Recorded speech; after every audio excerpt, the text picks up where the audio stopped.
Chapter 704. Young Master. This is a good order. I'll send someone to pass it on right away. Tiger's Mane's eyes lit up and he remembered the suggestion in his heart.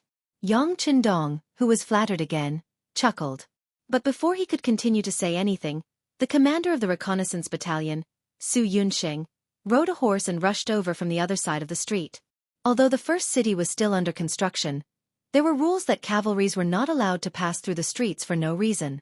However, some people were always exceptions, such as the cavalries who had received military orders and the brothers of the reconnaissance battalion. The soldiers of the reconnaissance battalion were in contact with the front line of the battlefield intelligence. In order to spread the news at the first possible moment, they naturally had some privileges.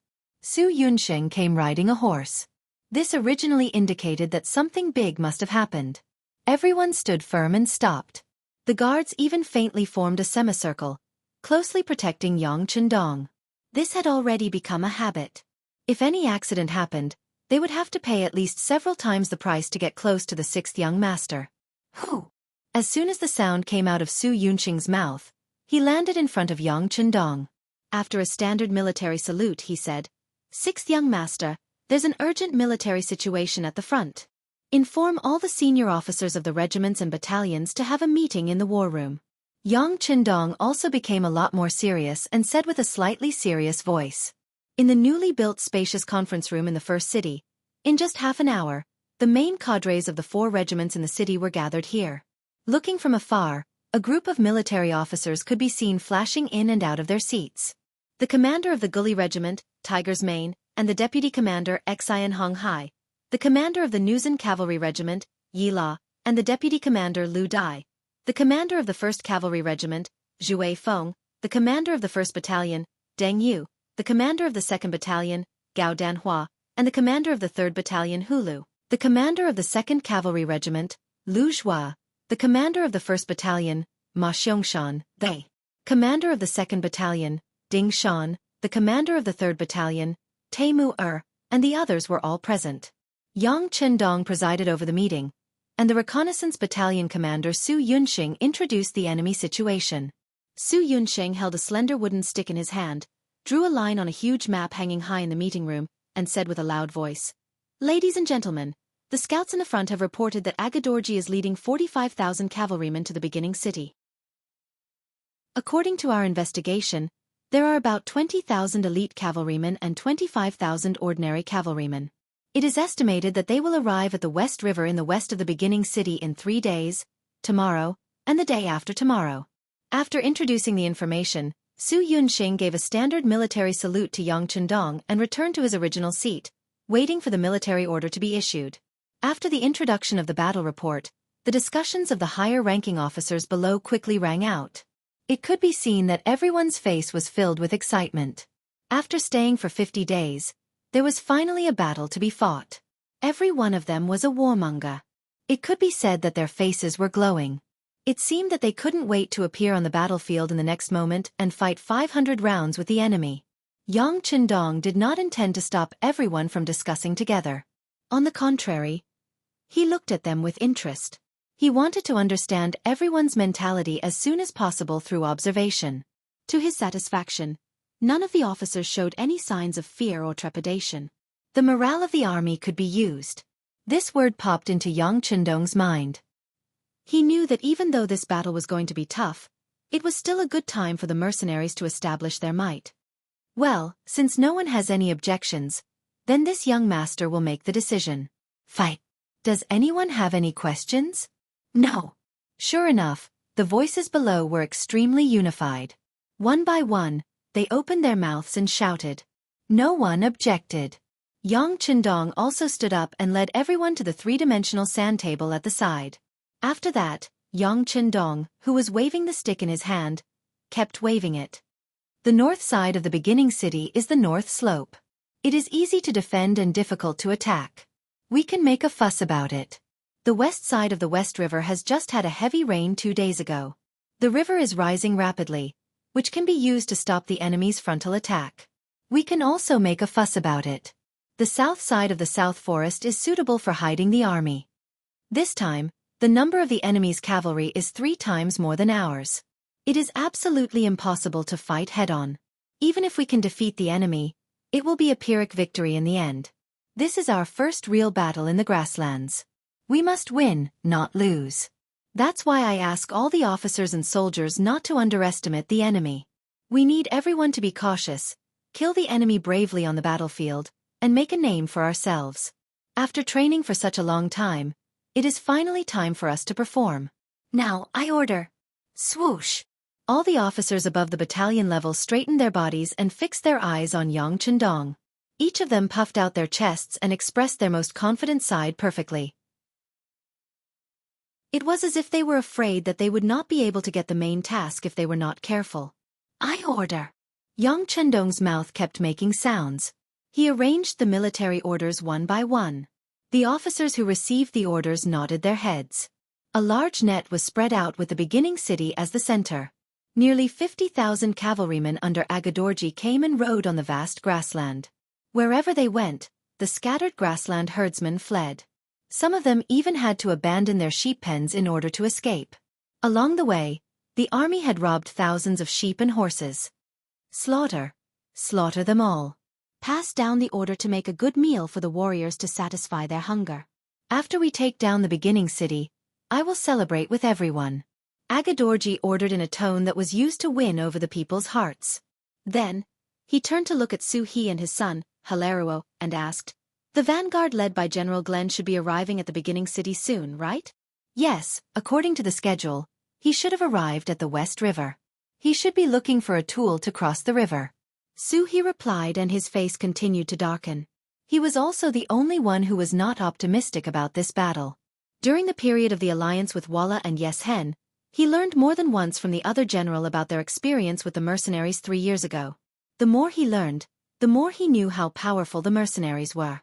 At that time, Walla's troops could be said to have won a great victory. They were all cavalrymen and had an absolute advantage in speed. However, in the face of the mercenaries who were many times smaller than them, they still returned in defeat. Therefore, he did not think that they could take advantage of numbers this time. It was just that they really had no way out now. At present, the closest and most suitable enemy was the mercenaries of the first city. If they wanted to get out of the current predicament, they could only fight with them. As for whether they would win or not, they would do their best and leave it to fate. West River? Very good. I hope General Glenn can find a way to cross the river soon. In this way, our army can go straight in and kill our way to the beginning city. By the way, I also heard that there is still a section of the outer wall in the beginning city that has not been completely built.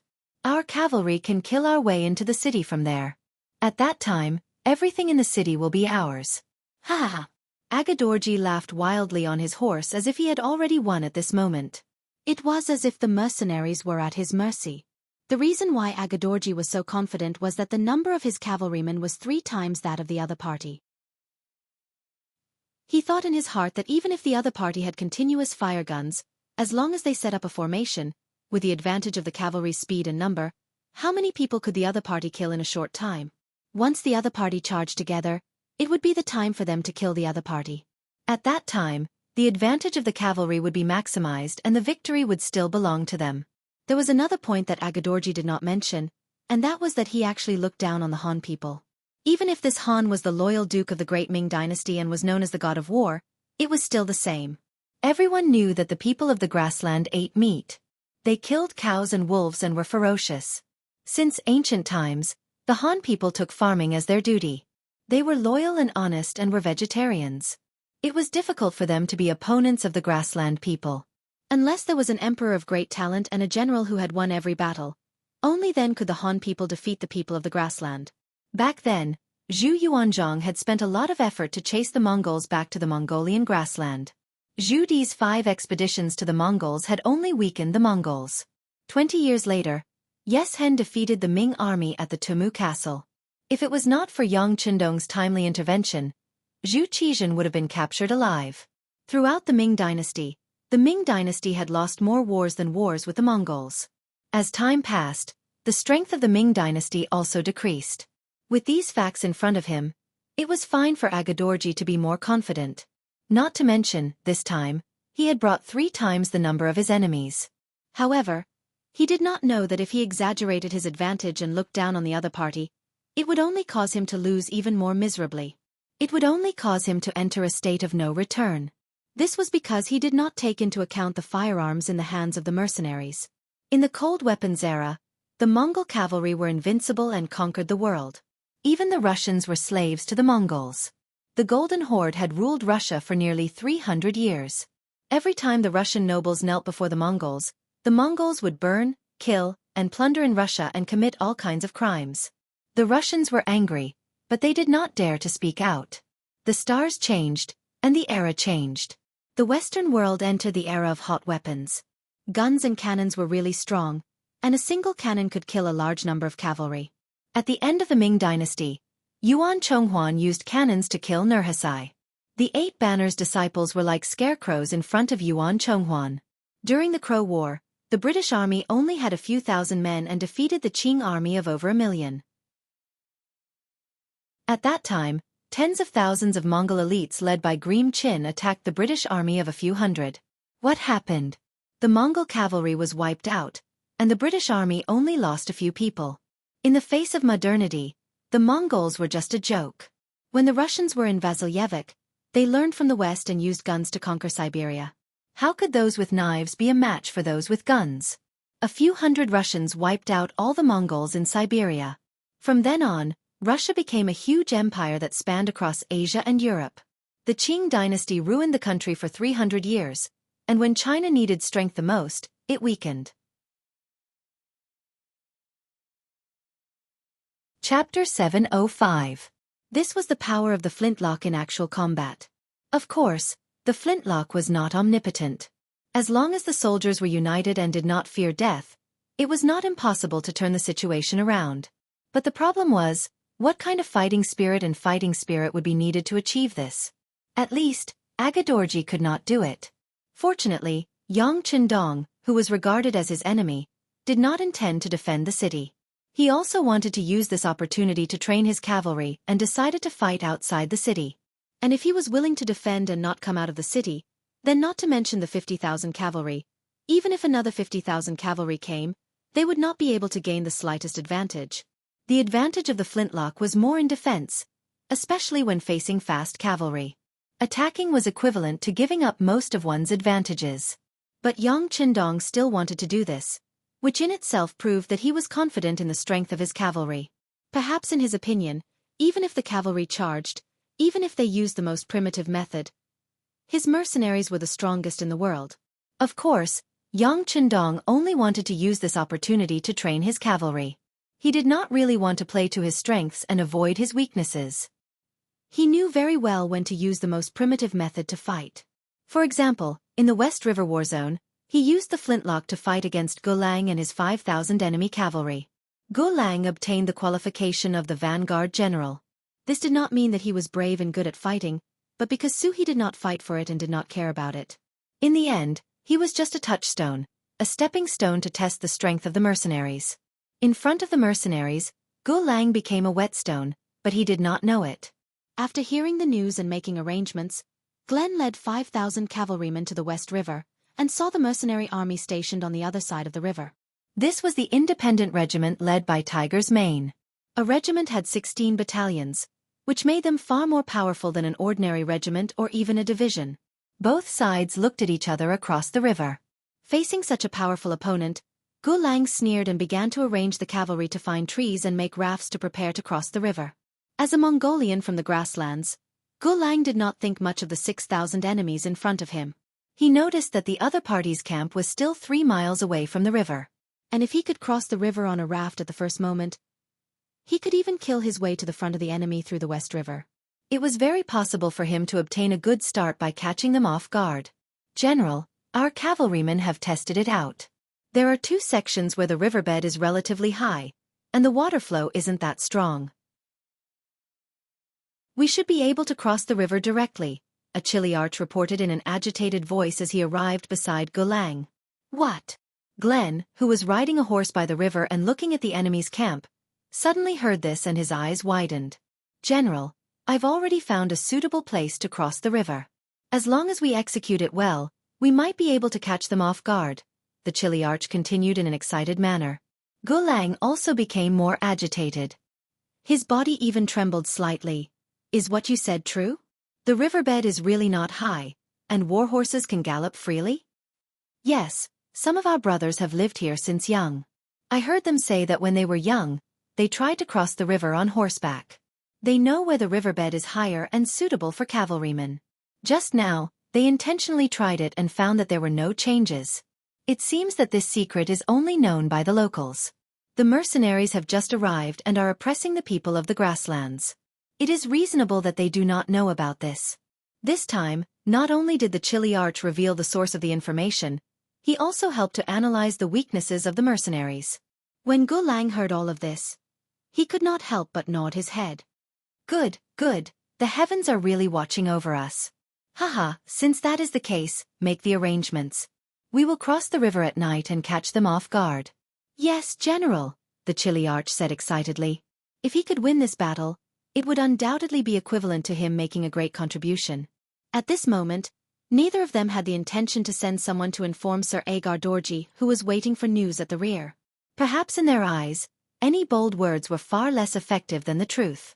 Or perhaps, they were worried that if they reported this matter, His Excellency would send someone else to carry out this mission. Just like how he might send his disappointing son, Hilaruo, to lead the army. If that was the case, wouldn't all their previous efforts be wasted? Without informing anyone, Gulang gathered some of the Chiliarchs in the army to discuss the plan for the night. Although the riverbed was higher and they could cross the river without the use of wooden rafts, they would still have to cross the river. But after all, they were walking in muddy water. It was said that the high water level could even submerge the legs of the horses. Under such conditions, it was best to carry as little as possible so that the horses could move faster and achieve an unexpected effect. Pass down the order. Except for the necessary sabers, throw everything else on this side of the river. When we attack the beginning city, we will have all kinds of good things. Why would we care about throwing away these things? Gulang made a decision in a very generous manner. Facing this decision, no one refuted it. Perhaps the moment everyone knew that they could cross the river on horseback, they had already determined that this victory would belong to them. However, if they had heard the historical story of the drowning of the 7 armies, they would not be so optimistic. In the independent regiment's barracks 3 miles away from the shore of the West River, Regiment Commander Tiger Mane was imitating the young master and staring at a simple sand table in front of him. In front of him stood a battalion commander who was reporting the enemy's movements. Commander, as expected, the other party didn't go looking for a wooden raft. Instead, they set up camp and started cooking. It seems that they have fallen into our trap. When the battalion commander said this, he was a little agitated and his eyes were a little bright. Humph. Of course, they will fall into a trap. This is the plan that the young master came up with. Tiger Mane said confidently. Then, he seemed to be worried and asked, have the upper echelons of the West River made any arrangements? As soon as the signal flare rises into the sky, they must open the floodgates and release the water. Regiment Commander, please rest assured. Deputy Regiment Commander Xian Hong Hai is carrying out the mission over there. There will be no problem. That's good. Tell the soldiers to get some rest and prepare to catch the fish at night. Once again, Hu Mang's eyes revealed a strong sense of confidence. In his eyes, the 5,000 cavalrymen were already fish in the net and food on the plate. Both sides had their own arrangements and were waiting for the sky to turn dark. At the end of July, the days were long and the nights were short. The sky also turned dark late. It was not until 9 o'clock at night that the sky turned completely dark. Finally, Gulang's side began to move. Under the cover of the night, Gulang's cavalrymen began to divide into 2 groups and entered the West River. Following the route that they had chosen beforehand, the cavalrymen entered the water one by one like dumplings. The sound of splashing could be heard endlessly. Be careful. Don't alert the enemy. Also, don't light any torches. Don't let others discover our movements. Some of the centurions reprimanded the cavalrymen in a low voice. Then, they entered the river with a cautious look. Their movements were indeed very careful. Little did they know that there was a type of telescope called the night vision device that had already seen their every move. These pitiful cavalrymen still thought that what they were doing was undetectable. As a matter of fact, every step was seen clearly by the other party. Regiment Commander, The enemy has begun to move, a soldier whispered to Tiger Mane beside a mound of dirt. As the regiment commander of an independent regiment, how could Tiger Mane be at ease if he did not see such a big event with his own eyes? Therefore, he personally came this time and saw the enemy cavalryman enter the river with his own eyes. At this moment, all the worries in his heart turned into shadows. No rush. Let's wait until their main force enters the middle of the river before opening the floodgates. It will be very exciting when that time comes. Tiger Mane's voice was filled with relaxation and satisfaction. The West River was about 300 feet wide. Due to the climate and the environment, the water supply was only sufficient during the summer rainy season. However, the distance of nearly 100 meters in the water was enough for them to walk for a while. In order to achieve the goal of catching the enemy off guard, Gulang did not make any moves. Glenn didn't have any intention of probing and decided to send his entire army in. After calculating the exact location of the two higher riverbeds, he sent all of his cavalrymen forward. It could be seen that this time, he was determined to break through to the other side of the river and deal a heavy blow to the mercenaries there. More and more cavalrymen entered the river. If one looked carefully, it seemed that everything was going smoothly. Although the deepest part of the river was already below the hooves of the war horses, the people were still fine. Since they were already prepared, the cavalrymen all held their riding boots in their hands. Even if their feet were a little wet, it did not affect them much. The first cavalrymen were already less than 20 meters away from the shore. The river began to lower again, and the army behind continued to press forward. Finally, when the first cavalryman had already leaped onto the shore, the rest of the cavalrymen entered the river. Even General Gu Lang himself entered the river under the protection of a few soldiers. Fire the signal flare. Seeing that all the enemies had entered the trap, Tiger Mane, who was hiding on the other side of the river, finally gave the order to attack. A soldier of the independent regiment beside him immediately took out the signal flare that he had prepared beforehand and fired it into the dark sky. Bang! A loud gunshot broke the silence of the night. It also broke the shackles of darkness in the dark night. What replaced it was a bright light that flashed in mid-air, as sudden and bright as the appearance of a meteor. Chapter 706. What's going on? Out of instinct, all the cavalrymen in the river and on the shore couldn't help but look up. They couldn't understand why such a bright white light would suddenly appear in the darkness. What was going on? Could it be that the gods had manifested? The white light slowly flew up to the sky, but when it reached a certain height, it finally started to fall slowly. It was really like a meteor, falling in mid-air. Then, the land returned to darkness. Although the white light wasn't there, for some reason, everyone had a bad feeling in their hearts. Naturally, they didn't know that this was a signal flare. This meant that the mercenaries were about to launch an all-out attack. However, their intuition told them that this sudden appearance wasn't a good sign. Once the bad feeling appeared, it was quickly confirmed. First, there was a slightly anxious but indescribable sound that resounded in their ears. The sound was very soft at the beginning, but it became very clear later on. It became louder and louder until it couldn't be stopped. Not good. There were some people in the crowd who knew how to swim and had lived by the river since they were young. Their expressions changed drastically as they suddenly shouted, "It's the sound of the river rushing. We've fallen into a trap. The upstream river must have been blocked before, and now the sluice gate is suddenly opened. Quick, let's rush to the other side of the river. Quick. Quick. Rush over and we'll live. Otherwise, we'll definitely die if we stay in the water. Quickly rush to the other side of the river. Quick." Obviously, more than one person understood this principle. The sound of the flowing water became louder and louder, and finally, all kinds of shouts were heard. However, because there were too many people shouting, they couldn't hear clearly. Those who understood naturally urged their horses forward with all their might. Those who couldn't hear clearly were still stunned. They looked around blankly, as if they were still waiting for an explanation. Hua, hua, hua. The sound of the flowing water was finally getting closer. The most direct reaction was that the water that could only submerge the hooves of the war horses suddenly reached the waist of the war horses. Then, it submerged the entire war horses. Even the cavalrymen on the war horses tilted and fell into the river with a splash. Such a scene happened more and more.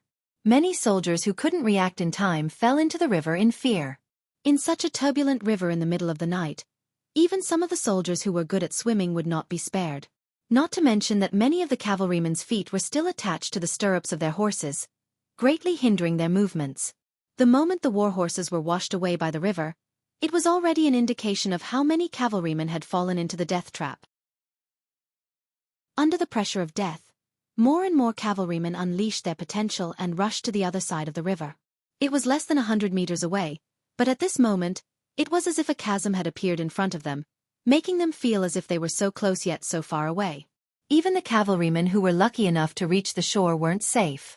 On the contrary, after they had exhausted all their strength to reach the other side, what awaited them was a series of arrows that rained down on them. Under such an indiscriminate barrage of arrows, it was difficult for anyone to truly survive. A few lucky people rode on their war horses and broke through the rain. Just as they were about to reach the soldiers of the independent regiment who had been waiting for them, hundreds of loaded muskets were waiting for them. They were waiting for the scene of their bodies turning into a hornet's nest. Glenn's luck wasn't bad. He had just entered the river when he realized that the situation wasn't right. Under the protection of a few bodyguards, he retreated. He was one of the lucky ones among the 5,000. When the river suddenly rose under artificial control, his face turned pale and he kept repeating, "It's over, it's over, it's all over." Out of the 5,000 cavalrymen, only he and his 8 bodyguards managed to escape. The other brothers either died in the water or under the strong bows and muskets of the mercenaries. From the beginning to the end, they didn't even see the enemy's figure clearly. From the beginning to the end, they didn't even have the chance to brandish their sabers and fight with the enemy. 5,000 cavalrymen were finished just like that. "General, let's retreat quickly. It won't be long before the enemy arrives on the wooden raft." "It'll be difficult to retreat then," the 8 bodyguards said with ugly expressions. The scene before them also made them feel a lingering fear. However, they couldn't think too much about it. Leaving this place as soon as possible was the most important thing. "All right, retreat, retreat." Translator, WQL Editor. Alim. Although Glenn was very reluctant and even wanted to take another look, he knew that there was no need for the 9 of them to stay here any longer. It was better to report the situation truthfully. When the time came, he could accept his fate. Glenn escaped. Not long after he left with his 8 bodyguards, the deputy commander of the independent regiment, Xianxia, arrived with a battalion of 400 cavalrymen. They first opened the sluice and released the water. Then, they rushed upstream to the shallowest side of the river. They didn't find a single enemy cavalryman. Instead, they saw all sorts of supplies thrown on the ground. Among them were many sabers, scabbards, quivers, and other combat equipment. These were the supplies that Glenn and the others had temporarily thrown down to reduce their weight. "Haha, we didn't come here for nothing. Pick up all these things and bring them back." Xianxia laughed loudly. The battle was nearing its end. After the investigation, other than Glenn, who took 8 bodyguards with him when he escaped, the other 4,991 cavalrymen were mostly dead. Among them, about 600 people rushed to the other side of the river, but all of them died under the arrows and bullets. As for the other 4,000 people, at least half of them became water ghosts in the West River. They couldn't be more dead than they were. Only a few lucky ones who were good at swimming managed to escape. Sigh, if it wasn't for the urgency of the situation and the enemy's main forces arriving tomorrow, I really couldn't bear to see so many war horses get washed away. What a pity. The commander of the independent regiment, Tiger's Mane, was still lamenting. In the end, he waved his hand and said, "Clean up the battlefield. Throw the enemy's corpses into the holes we dug long ago. Chop off their heads and make them into statues. Bring the war horses back to the city. Hurry up and deal with everything." The moment Yang Chendong set up the plan to drown the enemy, the fate of the 5,000 cavalrymen seemed to have been decided. They didn't know that Yang Chendong was the best at dealing with the people. One of the things he often did was to understand the customs and habits of the people when he arrived at a place. How could he not know the structure of the bottom of the West River? This time, he intentionally intercepted the flow of the river in advance to create an illusion that the enemy could cross the river. The facts also proved that the enemy was fooled and they had to pay the price in blood and lives. Tiger's Mane led the independent regiment to successfully finish the first battle. They killed 5,000 enemies without losing a single person and seized countless war supplies. When they entered the city at dawn, they were treated like heroes who had returned. The people in the beginning city spontaneously came to both sides of the streets to celebrate and cheer. They already knew that Agadorji was going to bring 50,000 cavalrymen to attack the beginning city. The grassland people who knew this person were naturally afraid. They didn't think that this person's arrival would bring them any good luck. They were worried about whether the mercenaries could successfully defend the city and continue the beautiful life that had just begun. Now that they had such a beautiful opening battle with the independent regiment, they could finally put down their worries a little. On the streets of the beginning city, in front of more than 10,000 people, Yang Qindong personally came out to welcome them. He also ordered people to bring 5 carriages of gold and silver treasures. These were all rewards for the soldiers of the independent regiment who had performed meritorious deeds. Yang Qindong also announced on the streets that no matter who it was, no matter what race they were, as long as they sincerely joined the mercenaries and performed well on the battlefield, they would be rewarded. They would have the possibility of being promoted and becoming a general to bring honor to their ancestors. Facts spoke louder than words. When the 5 carriages of shining gold and silver were placed on the streets and given to the officers of the independent regiment in front of everyone, the surrounding 10,000 people were deeply stimulated. Among them, there were some warriors who had participated in tribal wars or fought against the grassland bandits for their own safety. However, because there was no one to report to, because there were too many concerns, because they didn't receive rewards for their meritorious deeds, and so on, they chose to leave their original army and become ordinary people again. However, they were still grassland warriors in their bones. They didn't join the army and didn't join any side. It wasn't that they didn't dare to do it or didn't want to do it. It was because they didn't want to. It was because they didn't think that the people they should work for had appeared, or they felt that their efforts couldn't be proportional to what they received. But now, Yang Qindong gave them a vivid lesson, letting them know that there was such an army in the world. As long as they performed meritorious deeds, they would receive sufficient rewards. Now, they only had to consider whether their own abilities were enough. Do you still want people? Finally, some people in the crowd who were unwilling and moved asked a question that many people wanted to ask. That depends on the situation. Just go to the recruitment office in the city and ask. Beta Persei's loud voice came in handy. He, who had long received Yang Qindong's instructions, took the initiative to speak loudly at this moment. His voice quickly spread among the people. It didn't take long for everyone to know about this matter. Some people were also eager to give it a try. They wanted to wait for the war to end. If the mercenaries could really prove that they could defeat an enemy several times their number, then they would consider joining this army and fight for a future for their future and their descendants. Chapter 707. Yang Qindong saw all of this. This was also the reason why he threw out gold and silver on the street. Although raising an army required food and gold and silver, the more troops there were, the heavier the burden. In the current situation, he didn't have any plans to recruit soldiers, but it didn't stop him from preparing early. This way, if he needed soldiers, there would be an endless supply of backup troops for him to choose from. Originally, although the independent regiment's mission was completed beautifully, they opened the floodgates and unleashed continuous attacks with bows and arrows. In fact, this battle wasn't dangerous at all. But he still wanted to praise them with great fanfare. It was for the sake of buying horse bones with 1,000 gold. Now, it seemed that it was effective. On the way back to the largest city lord mansion in the beginning city, he chuckled and said to Zhuai Feng, Lu Zhua, Yila, and the other commanders, "Did you see that? Many of the people below have the intention to join the army. So, you can fight the next few battles without worry. Once there are any losses, I will give you the number of new soldiers no matter how many warriors you lose. I will ensure the integrity of your organization. Just give it your all." Yes. Sixth young master. Zhuai Feng and the others all cupped their fists and said respectfully. The last worry was gone. Even if the army was crippled, it could be quickly replenished. What was there to be afraid of? Next, they just had to give it their all. Compared to the excitement of the mercenaries, the Tatars were furious. Their angry shouts could be heard clearly from tens of feet away from the tent. You lost just like that. How can you still have the face to come back? Why didn't you die in the West River? Do you know that you brought 5,000 cavalrymen? 5,000 cavalrymen. You all died in less than an hour. How can you still have the face to come back? How can you still have the face to come back? Men, drag Gulang out and behead him to show our military might. Father, don't be angry, don't be angry. Another slightly younger voice sounded. Yes, please calm down. Horses can stumble. Victory and defeat are common on the battlefield.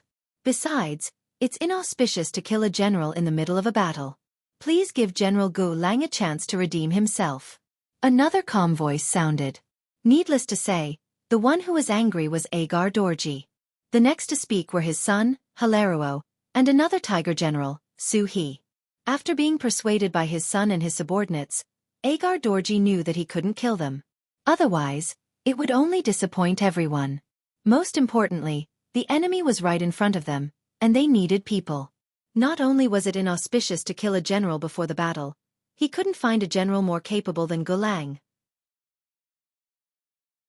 He thought to himself, although Glenn is responsible for his negligence in this battle, isn't it because the enemy was too arrogant and took the initiative to set a trap? Even if it wasn't Gu Lang this time, if it was someone else, it was hard to guarantee that they wouldn't fall into the trap. Forcibly gasping for a few breaths, Agadorji looked at Gu Lang, who was kneeling on the ground, trembling with fear, and said angrily, "Fine, this time Su He and Hiraruo pleaded for you, so I'll spare your life for now. However, you have to redeem yourself.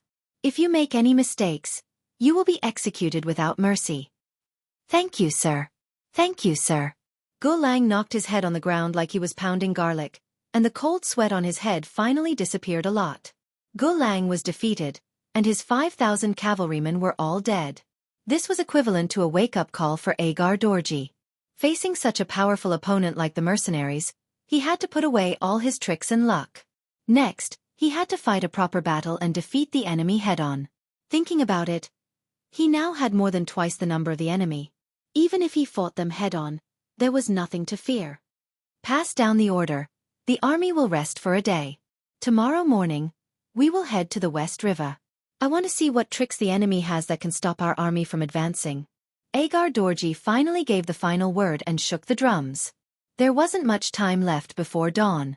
When the sun rose, the army set out, and it only took them 4 hours to reach the West River. Compared to last night, the river here had become a lot more turbulent. What was more striking was that on the opposite side of the river, there was a statue made up of about 600 skulls. It seemed to be narrating the tragic battle that had happened here last night. Agar Dorji glared angrily at the human skulls on the other side of the river. He clenched his fists and shouted angrily, "Mercenaries, when we defeat you, we will definitely build an even bigger skulls and let everyone know what the consequences of angering us are. Men, test the river." As soon as the order was given, the soldiers who were good at swimming began to try to cross the river. However, in the face of the turbulent river, after several failed attempts, it was announced that the idea of crossing the West River would not work. At least, they shouldn't think about it for the next few days. "Sir, the sluice gate of the upstream river has been opened. It is obviously impossible to cross from here. It is better to find another way." Seeing that the army stopped here and faced the statue that was still emitting the smell of blood, the longer they stayed, the lower the morale of the army would be. Su He had no choice but to stand up. "General Su, do you have any good ideas?" Agar Dorji asked calmly. "Sir, if we want to get close to the origin city now, there are only 3 ways.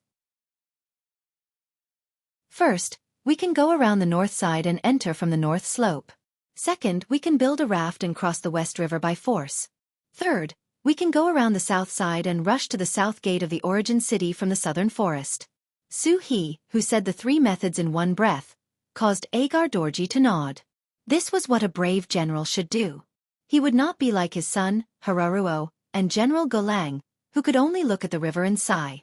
Seeing that Agar Dorji nodded in approval of his suggestion, Su He continued, "It is not advisable to cross the river with a raft. Who knows what kind of reaction the mercenaries will have if we build a raft here?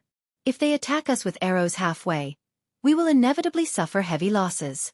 As for the north slope, the terrain there is easy to defend and difficult to attack. It is also not suitable for cavalry to attack. Only the southern forest in the south is suitable for an ambush. However, as long as we are prepared and the area is in a vast location, we can still fight. Of course, how to decide, sir? Please make the decision." After analyzing everything, Su He was able to hold his own. In the end, he still gave the choice to Agar Dorji. Such a capable and sensible subordinate would naturally win the favor of his superiors. At this moment, Agar Dorji's expression became much better after hearing these words. General Su is right. Then, according to you, we should go through the southern forest? If this subordinate can think of this, then the mercenaries must have thought of this as well. Therefore, we still need to listen to Sir's final decision. Suhi held his fist and said, His words reminded Agar Dorji of something. Yes, all of this analysis seemed to be correct, but how could the mercenaries not know? It was not hard to imagine that the mercenaries would definitely ambush a large number of cavalry in the southern forest to attack him. If that was the case, how should he deal with it? All of a sudden, everyone stopped moving, and the surroundings fell into a state of silence. Gu Lang, who was in the middle of this, blinked his eyes continuously. Then, as if he had thought of something, he whispered, Sir, this subordinate has something to say, but I don't know if it is appropriate. Speak. When Agar Dorji was at his wit's end, the general below had a suggestion. Of course, he had to listen to it. It was time for Gu Lang to perform meritorious deeds. If there was a chance to perform meritorious deeds again, of course, he would not hide anything. After getting permission, he said, Sir, this subordinate thinks like this. After all, the number of mercenaries in the first city is limited.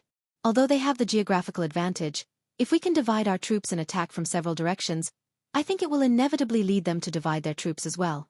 In this way, the strength of their attack on us will be much weaker.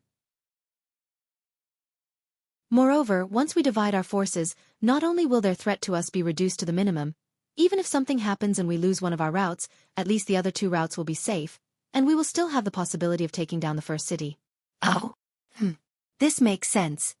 As if suddenly enlightened, Agar Dorji felt his eyes lit up at this moment. Yes, his advantage was that he had more troops, which was the weakness of the other party. If he was willing to divide his troops, it would be equivalent to forcing the other party to divide their troops. In this way, wouldn't the advantage be in his hands? Thinking of this, Agar Dorji seemed to see hope. He first laughed and then said, Yes, isn't the enemy's troops small? If that's the case, we will immediately divide our troops and force the other party to divide their troops. In this way, the advantage will be in my hands. Well, let's do it this way. If Hala comes out, where is my son? I will give you 5,000 cavalrymen. Immediately build a raft and look for an opportunity to cross the river. Remember, if there is a chance, cross it. If there is no chance, stay here and delay the other party. General Gu Lang, I will give you 10,000 cavalrymen to go to the north slope. If there is a chance, break through. If there is no chance, find a way to restrain the other party. Once you find that the other party's soldiers guarding the slope have retreated, it will be the time for us to succeed. At that time, you can send troops to attack the north slope and go straight to the north gate of the first city. General Su Gu, you and I will lead 25,000 cavalrymen to the southern forest. With the advantage of our military strength, even if we meet them, they will not have as many soldiers as we do. When the time comes, we will see General's elegance on the battlefield. Yes, sir. For a moment, the three generals who were named nodded and agreed. The three of them did not raise any objections to this division of labor. Hala's ability was the worst, and he was Agar Dorji's son. Finding a way to cross the river was the safest route. It was the most appropriate place to guard. Gu Lang's ability was the second best. Guarding the north slope, he could attack and defend. The possibility of accidents would also be much lower. The arrangement could be said to be appropriate. As for Su He, who was the strongest, he was arranged to go with Agar Dorji. He would lead the most troops and be the main force to threaten the first city. It was the most appropriate arrangement.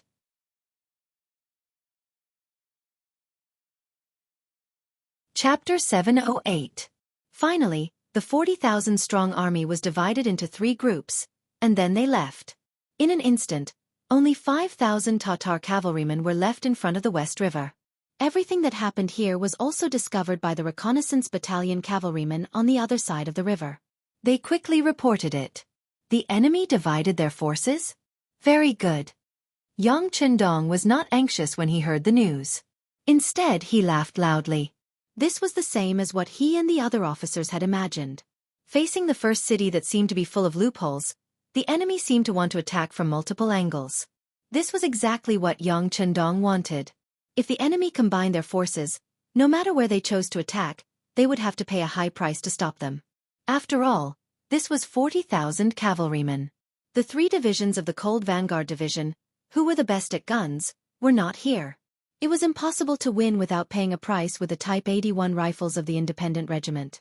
However, if the enemy divided their forces, it would be different. This was equivalent to the enemy dividing their powerful fist into several parts. This would give them a chance to defeat them one by one. Dispatch the reconnaissance battalion. Be prepared to kill all the enemy scouts who are responsible for communicating with each other. When the time is up, they are not allowed to communicate with each other. The other battalions will carry out the plan according to the previous plan. Everyone, go and make your preparations. Not long after Yang Chendong's voice fell, the meeting room that was full of officers quickly became quiet again. Yang Chendong once again walked in front of the sand table to confirm if there were any loopholes in his military plan. According to the first plan, the deputy commander of the Independent Regiment, Xianxia, led 6 battalions to the West River and set up a formation there. Whenever the enemy tried to cross the river, they would attack across the river and kill the Tatar cavalrymen halfway across the river. Because they were on wooden rafts, there was no space to dodge. Once the arrows came, they could only let the arrows fall on their bodies. After 2 consecutive attempts to cross the river, not only did they not succeed, but they also lost hundreds of cavalrymen. Too despicable. Hilaruo stood on the riverbank and said angrily as he watched the mercenaries launch their arrows. Although he was angry, there was nothing he could do.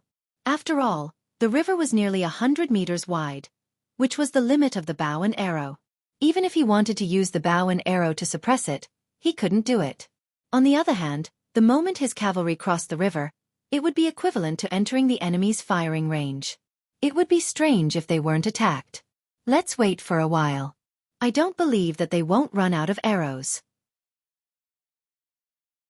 Once the other 2 armies achieve victory, the enemy will have no choice but to retreat back into the city.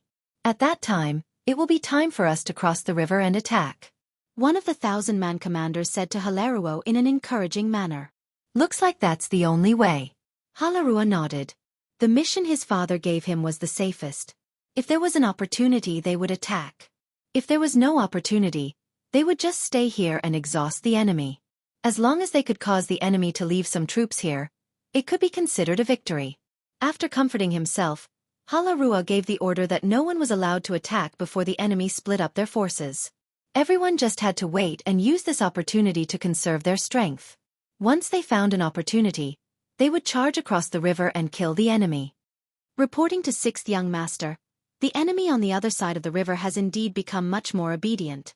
After waiting for one more day, we can consider withdrawing as planned.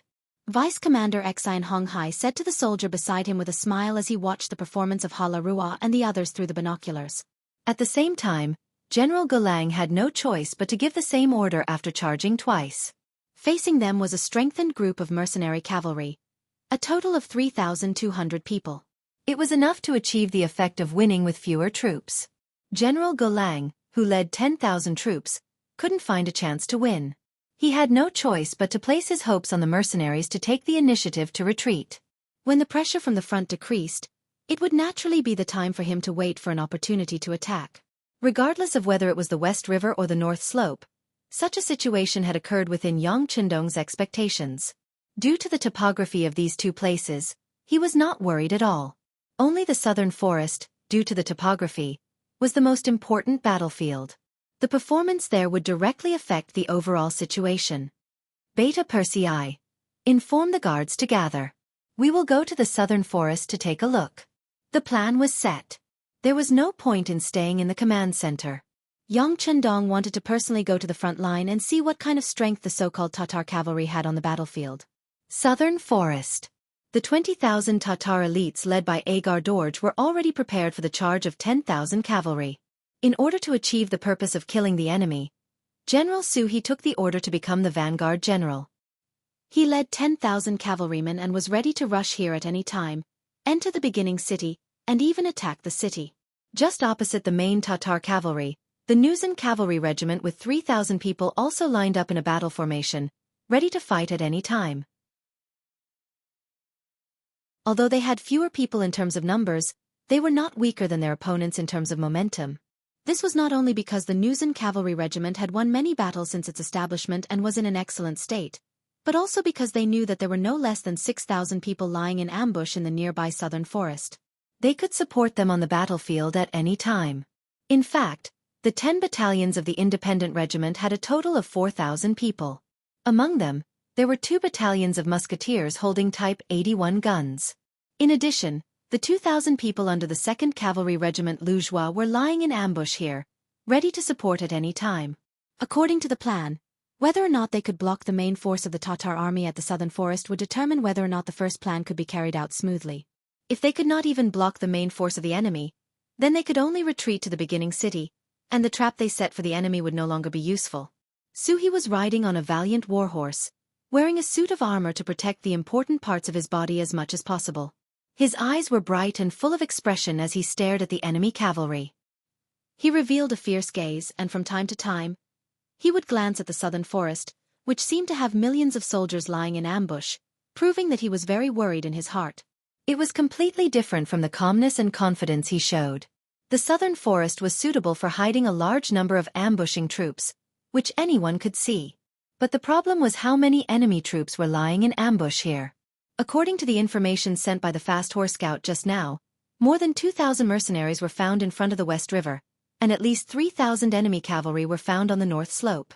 So, there should be less than 10,000 mercenaries left, but there were only 3,000 enemy cavalry in front of him. Where did the remaining 6,000 or 7,000 mercenaries go? Would they be lying in ambush in the southern forest, waiting for him to lead the main force to charge up and then suddenly attack from the side? If that was the case, how much confidence did he have in winning? In other words, how much support could Agar Dorji give him at the critical moment? Would he be able to lead the remaining 10,000 Tatar cavalry to help him? Suhi did not have much confidence in this point, not because of anything else, but because he knew Lord Agar Dorji too well. In order to achieve his goals, this person would often use unscrupulous means. In other words, in order to win, he was even willing to risk his son, Hara Dorji. Not to mention that he was only a general under Lord Agar Dorji. He was an existence that could be sacrificed at any time. Because he knew the general too well, Suhi was unable to fight with all his strength. After thinking about it again and again, he decided that he could not send out 10,000 cavalry all at once. Since the enemy only sent out 3,000 cavalry, he could send out 5,000 cavalry to probe the enemy. Men, send out 5,000 cavalry vanguards. We must break through the enemy cavalry's obstruction. After making up his mind, Suhi gave the order as the vanguard commander. The bugle horn sounded, and 10,000 horses galloped forward, kicking up clouds of dust as they galloped forward. 5,000 elite Tatar cavalry sounded the horn to charge. They shouted loudly in their own language and charged forward. Looking from afar, it was as if the autumn wind was sweeping away the fallen leaves, sweeping over everything. The enemy has started to charge. Tell the brothers not to be nervous. Let the muskets exhaust them first. The commander of the Nuzan cavalry, Yella, held the reins of his warhorse and said while suppressing the excited neighs of his warhorse. As a result, the 3,000 Nuzan cavalry did not move. They only stared at the incoming enemy, occasionally glancing at Yella. Once the commander gave the order to charge, they would rush out as fast as possible to accomplish their mission. What's going on? Why didn't he send out all 10,000 cavalry? Why did he only send out half of them? What is Suhi doing? At the back of the Tatar cavalry, Agar Dorj said with displeasure when he saw that they only sent out 5,000 cavalry. After saying this, Agar Dorj thought of something. He knew that Suhi did not trust him. It was as if he was afraid that Agar Dorj would not save him if he was surrounded.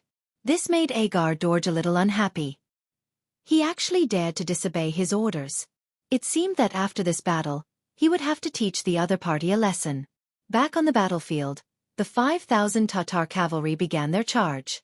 The enemy was only 3 li away from each other. With the neighing of the warhorses, this short distance would take less than a quarter of an hour to reach the enemy. Seeing that the mercenaries didn't move an inch even after she sent out the cavalry, Suhi had a bad feeling about this. Most of the time, intuition on the battlefield was very scary. As soon as Suhi's uneasy feeling came out, it came true. She saw that the originally quiet Nanlin forest suddenly burst with the sound of fire guns, like firecrackers, continuous and endless.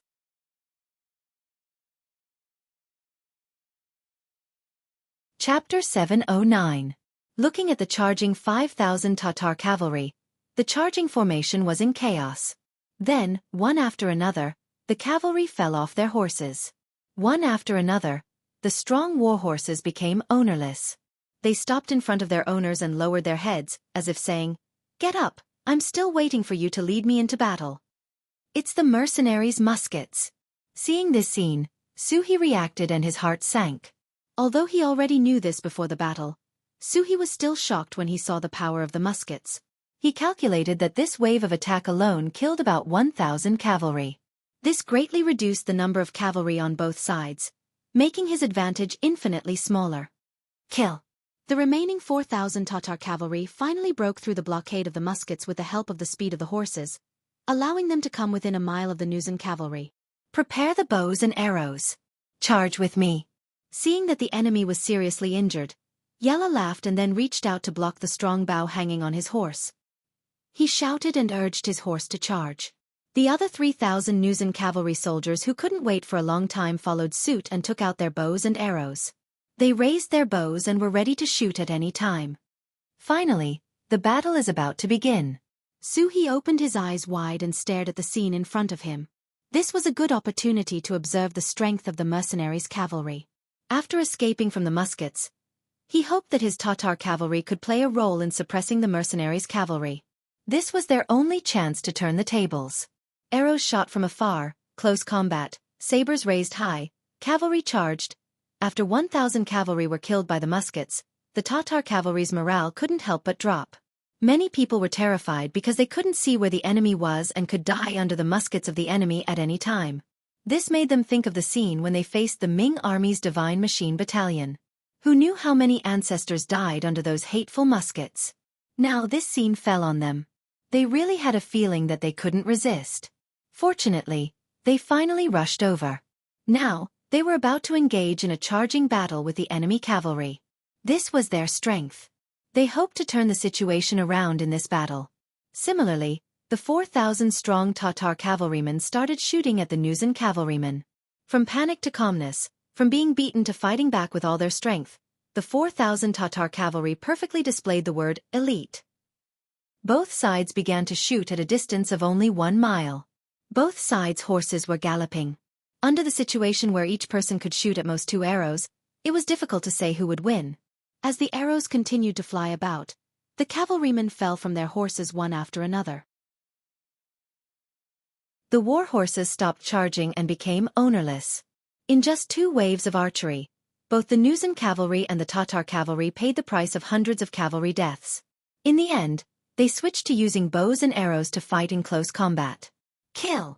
The deputy commander of the Nuzan cavalry division, Lu Dai, took the lead and led her men into the formation of the Tatar cavalry like an arrow. As the commander, Yella led most of the cavalry to engage in guerrilla warfare.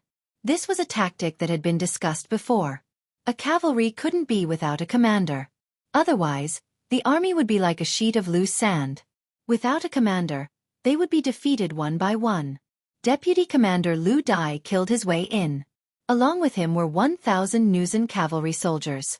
They followed behind the deputy commander and waved their sharp sabers at the Tatar cavalry around them. In history, the Mongol cavalry was once the subordinate of the Nuzan cavalry. In the end, with their help, the Nuzan defeated the Ming dynasty and established the Qing dynasty. But that was something that would happen more than 100 years later. In this era, the Mongol cavalry was still the strongest cavalry in the world. The Nuzan cavalry was still nothing in their eyes. Reality also proved that the Tatar cavalry was indeed the elite of the Mongolian cavalry. Be it their fighting spirit or their skillful operation and performance, they were slightly stronger than the Nuzan cavalry. If it were not for the fact that the Nuzan cavalry's sabers were sharper and tougher, and if they did not learn the 3-to-3 strategy from Lung Feng, where every 3 horses could form a small fighting group and fight with the enemy, the Nuzan cavalry would not be able to win against the Tatar cavalry. Use the advantage of the saber to increase the speed of your chopping. Commander Yella, who was roaming around the periphery, saw that both sides were actually evenly matched. Because they had fewer people than the enemy's 1,000 cavalry, their losses were even greater. Finally, he couldn't sit still anymore and began to shout loudly to remind his subordinates. If they wanted to use the advantage of the saber, they needed to cut the enemy's saber in half and obtain the advantage of the weapon. With Yella's shout, the Nuzan cavalrymen seemed to have woken up from a dream. They increased the speed at which they swung their sabers, forcing their opponents to fight back. After several collisions, the results finally appeared. Many of the Tatar cavalrymen had cracks on their sabers, and some of them even broke in half. The saber suddenly breaking in half was undoubtedly fatal for the cavalry who were in the middle of a fight. When the same saber was chopped over, the enemy's saber had already stabbed into his heart. However, your saber did not even touch the enemy's clothes. What kind of result would that be? The advantage of the saber was brought into play. More and more Tatar cavalrymen were caught off guard. More and more Tatar cavalrymen were chopped off their horses. The situation on both sides was reversing. Charge! Right at this moment, another group of cavalrymen dressed entirely in black iron, and even their war horses were covered in black iron armor, suddenly charged out from the side. Although they didn't have many people, their momentum was astonishing. Their black clothes and black faces emitted a cold and powerful aura. Their bodies were impervious to swords and spears. When this group of 100 people entered the battlefield, they became the mouth of a giant beast that devoured people's lives. They killed the Tartar cavalry and no one could stop them. Is that the enemy, the black cavalry that young master spoke of? Suhi also quickly discovered the existence of the black cavalry. When he saw the other party's heroic performance and killing as if there was no one around, he couldn't help but gasp.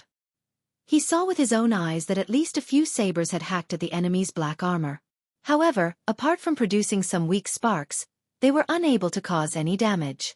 On the contrary, the Tatar cavalry that attacked were continuously killed by the Haiki cavalry. In just a short while, the Haiki cavalry had killed over 100 elite Tatar cavalry. The appearance of the black cavalry seemed to have blown the horn of the enemy's counterattack. Several thousand cavalrymen rushed out of the southern forest. They were the troops of Lu Zhua of the 2nd Reinforced Cavalry Regiment. 2,000 men of this regiment were thrown into the battlefield. They appeared like a gust of wind sweeping away fallen leaves. It was as if a steel knife had stabbed into the side of the Tatar cavalrymen and caught them unprepared.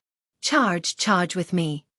Seeing the mercenaries that were lying in ambush in the southern forest charging out, Suhi knew that there was no need to wait any longer. With a loud shout, he urged his horse to charge out. Suhi's horsemanship was indeed very good. His entire body was bent over the side of the horse's back. This way, not only could he reduce the resistance of the horse's advance, but more importantly, he could avoid the bullets to the greatest extent. In the southern forest, Tiger's Mane and 10 battalions of independent soldiers were already prepared to open fire. But facing the superb horsemanship of the Tatar cavalry, they had a feeling that they did not know where to start. Seeing that the Tatar cavalry had already broken through the blockade in front of them, many of the soldiers could not help but shout, "Commander, let's shoot the horses." No, young master said that we should try our best not to harm the horses. Tiger's Mane shook his head affirmatively. Then, he pulled out his saber and said decisively, "Everyone, listen to my order. Leave 2 musket battalions to suppress the main force of the Tatar army. The rest of you, get on your horses and charge with me." Yes. After receiving the order, the 3,000 soldiers of the independent regiment let out a roar in unison. They shouted and got on their horses, pulled out their sabers, and charged towards the battlefield from the southern forest. Bullets whistled past his ears, scaring Suhi so much that he broke out in a cold sweat. But when he turned around and saw that the majority of the cavalry was not affected by the muskets, he could not help but let out a long sigh of relief. It seemed that the enemy's muskets were not omnipotent. As long as they dodged well, they could still be safe. This result also increased Suhi's confidence in winning. Leading the 5,000 elite Tatar cavalry, their momentum became stronger and their charging speed also became faster. On the main battlefield, because Yang Qindong led 100 shadow cavalry to join in at the right time, the Tatar cavalry had been separated and they began to encircle and annihilate them. Suhi had no choice but to join in the battle. However, even with the addition of 2,000 cavalrymen from the 2nd Regiment and 3,000 cavalrymen from the Independent Regiment, they were still unable to turn the situation around. On the contrary, the addition of 5,000 cavalrymen was like adding fuel to the fire. They were still tightly suppressed. Suhi watched as the main force of the mercenaries pressed forward with his appearance. His heart was faintly excited. He said to a bannerman beside him, "Quick, inform His Excellency." Ask him to immediately dispatch his troops and attack the main force of the mercenaries together with our army." After the bannerman complied, he used a special method to inform the 10,000 Tatar soldiers of Su He's order. However, the scene that Su He was looking forward to did not happen. On the contrary, the scene that he was worried about happened. Agador began to hesitate at this moment. He wanted to protect himself and did not rush forward with his main force.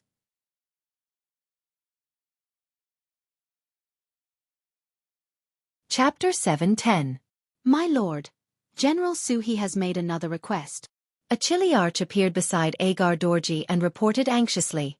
"I know, but have you noticed that there are still figures moving in the southern forest? If I'm not wrong, those are the flintlock soldiers left behind by the mercenaries. They are waiting for us to appear," Agadorji said calmly. At the same time, he pointed to the depths of the southern forest, as if he had already seen through everything. Without knowing the details of the mercenaries, Agar Dorji would never put himself in danger. This was his cautiousness, but it was also a sign of cowardice and lack of confidence. Of course, even if he did not take the risk, it did not mean that he would not force others to take the risk.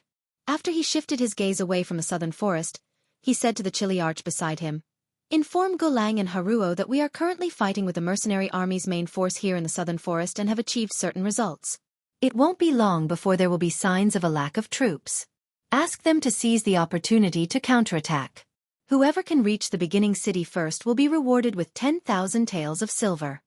Yes, Agar Dorji didn't want to take the risk himself, but he placed his hopes on his subordinates. Just as General Su He thought, even his son was included in the plan. The messenger left after receiving the order. And just after the messenger passed the order, they didn't know that the mercenaries had begun to take action. They cut off the communication between the three parties at the right time, making it impossible for follow-up information to flow smoothly. This made this order the last one issued by Agar Dorji. The battle was still going on ahead.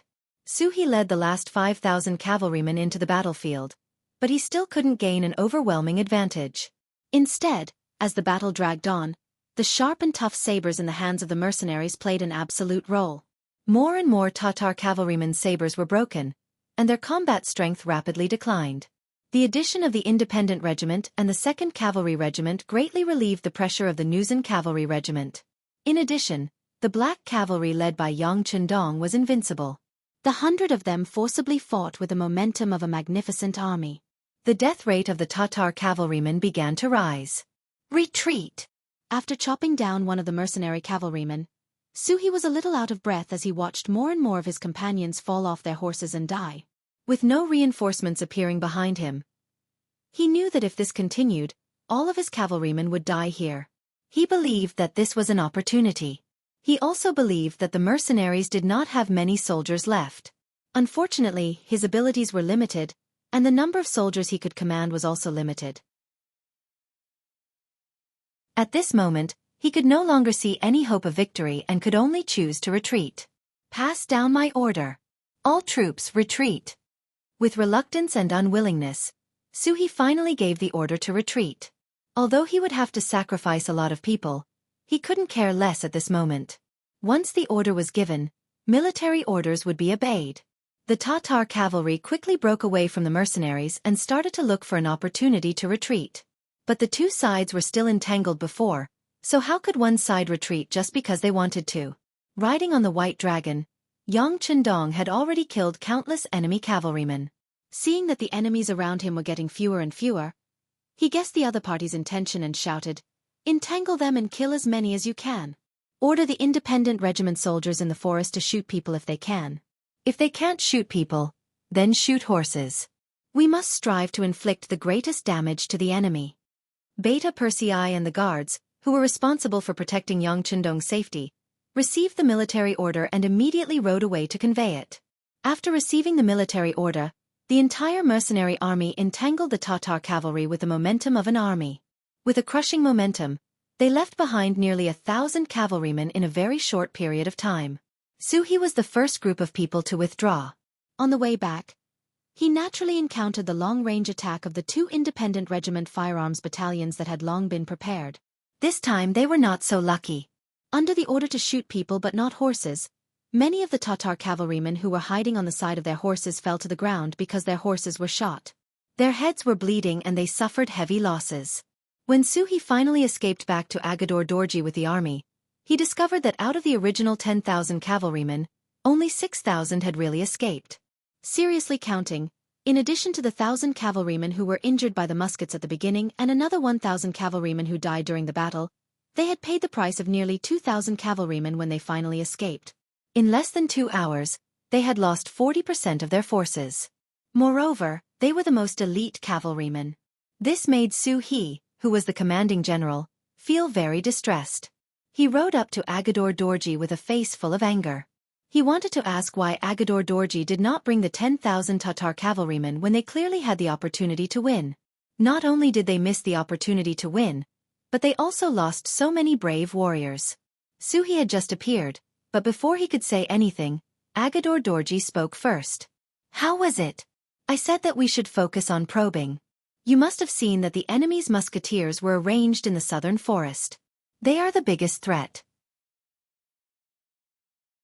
If we don't get rid of them, the more cavalrymen we send, the greater our losses will be. Speaking of which, we still underestimated the enemy. Fortunately, the enemy's forces are limited. This time, they also suffered a lot of casualties. If they want to face our attack again, they will need to send more troops. This way, our other 2 routes will have a chance. As if talking to himself, Agador Dorji made a post-battle conclusion by answering his own questions. He actually forced Suhi to not say a word. He originally wanted to criticize and complain, but he found that he no longer had the chance. This was because there was a trace of killing intent in Agador Dorji's eyes. He dared to guarantee that if he questioned his lord's words, he would be stripped of his military power. It was even possible that he would become a prisoner. Agador Dorji was an extremely selfish person. In order to achieve his goals, he was often unscrupulous. The fact that he was able to get away from his elder brother without falling out with him proved everything. When dealing with such a person, it was absolutely impossible to use common sense to reason with him. Knowing this, Suhi wisely shut his mouth. His original questioning tone also changed to asking for medicine. Facing Suhi's understanding, Agador Dorji was naturally very happy. He readily agreed to transfer the medical supplies in the army to treat the enemy's cavalrymen. As for the result of the previous defeat, both sides tacitly agreed not to mention it. It was as if it had never happened. Compared to the Tatar cavalrymen, the mercenaries' morale was indeed high and the situation was gratifying. In one battle, they killed more than 2,800 cavalrymen and captured more than 1,000 enemy soldiers. More than 500 of the mercenaries' cavalrymen died and more than 800 were injured. The main reason was that the Jurchen cavalry suffered heavy losses. Most of the people who died were killed when the enemy first shot arrows at them. Arrange for the injured soldiers to be treated immediately. We can't let a tragic thing happen where people don't die on the battlefield and end up dying from injuries. Yang Chendong rode on the white dragon horse and said to the logistics battalion commander, Yang Er, "Young master, please rest assured. Our logistics battalion has recently transferred 300 people to practice their medical skills. It has been quite effective." As the battalion commander, Beta Persei patted his chest and said, "Very good. Clean up the battlefield. Take the captured horses and prisoners back to the first city. Let the people there see that the so-called elite Tatar cavalry is not invincible. Anyone who chooses to be the enemy of our mercenaries will make the biggest mistake of their life." Yang Chendong nodded, then reached out and patted Beta Persei's shoulder. "If the medical officer has extra, treat the injuries of these Tatar cavalrymen. Maybe they will join our camp in the future." "Yes, I will do my best." Beta Persei nodded in agreement. If it was someone else who said that to treat the injuries of the original enemy, he would definitely explode. But these words came from the 6th young master, so of course he would not object. But from the words "do your best," it could be seen that he still had some emotions. After quickly dealing with the post-war matters, Yang Chendong looked to the north and west. He muttered, "The first step of the plan went well. The next step depends on the other 2. Let Tiger's Mane come over. It should be time for his independent regiment to show its power." The messenger sent by Agar Dorji delivered the news of the battle in the southern forest in a timely manner. When the news came out, it was already a little out of shape. It was probably because the Tatar cavalry had won a great victory in the battle in the southern forest, which put a lot of pressure on the mercenaries. Next, they would definitely transfer troops to assist the southern forest. Then, it was time for them to seize the opportunity. The first to arrive will be rewarded with 10,000 taels of silver. Haha, good. Haraluaku said with a laugh. Then, when Du looked at the other side of the West River, there was a look of desire in his eyes. Unlike Agar Dorji, Haraluaku was the kind of newborn calf that was not afraid of tigers. Since young, he had been shrouded in his father's halo. In addition, when he was born, his appearance was not obvious and was even a little ugly. This made him want to prove himself more than others. Now that he finally had the opportunity to lead an army alone, and the situation seemed to be very beneficial to him, he began to think about how to make contributions and show off his skills. He even wanted to use his efforts to tell everyone that he was not only Agar Dorji's son, but also a general who could fight well. Of course, Haraluaku was not a hot-headed person. He still decided to see the enemy retreat first, then look for an opportunity to fight. And just as he was looking forward to it, on that night, the camp that was originally lit with torches suddenly became restless. Then, from afar, he could see the enemy troops leaving with torches.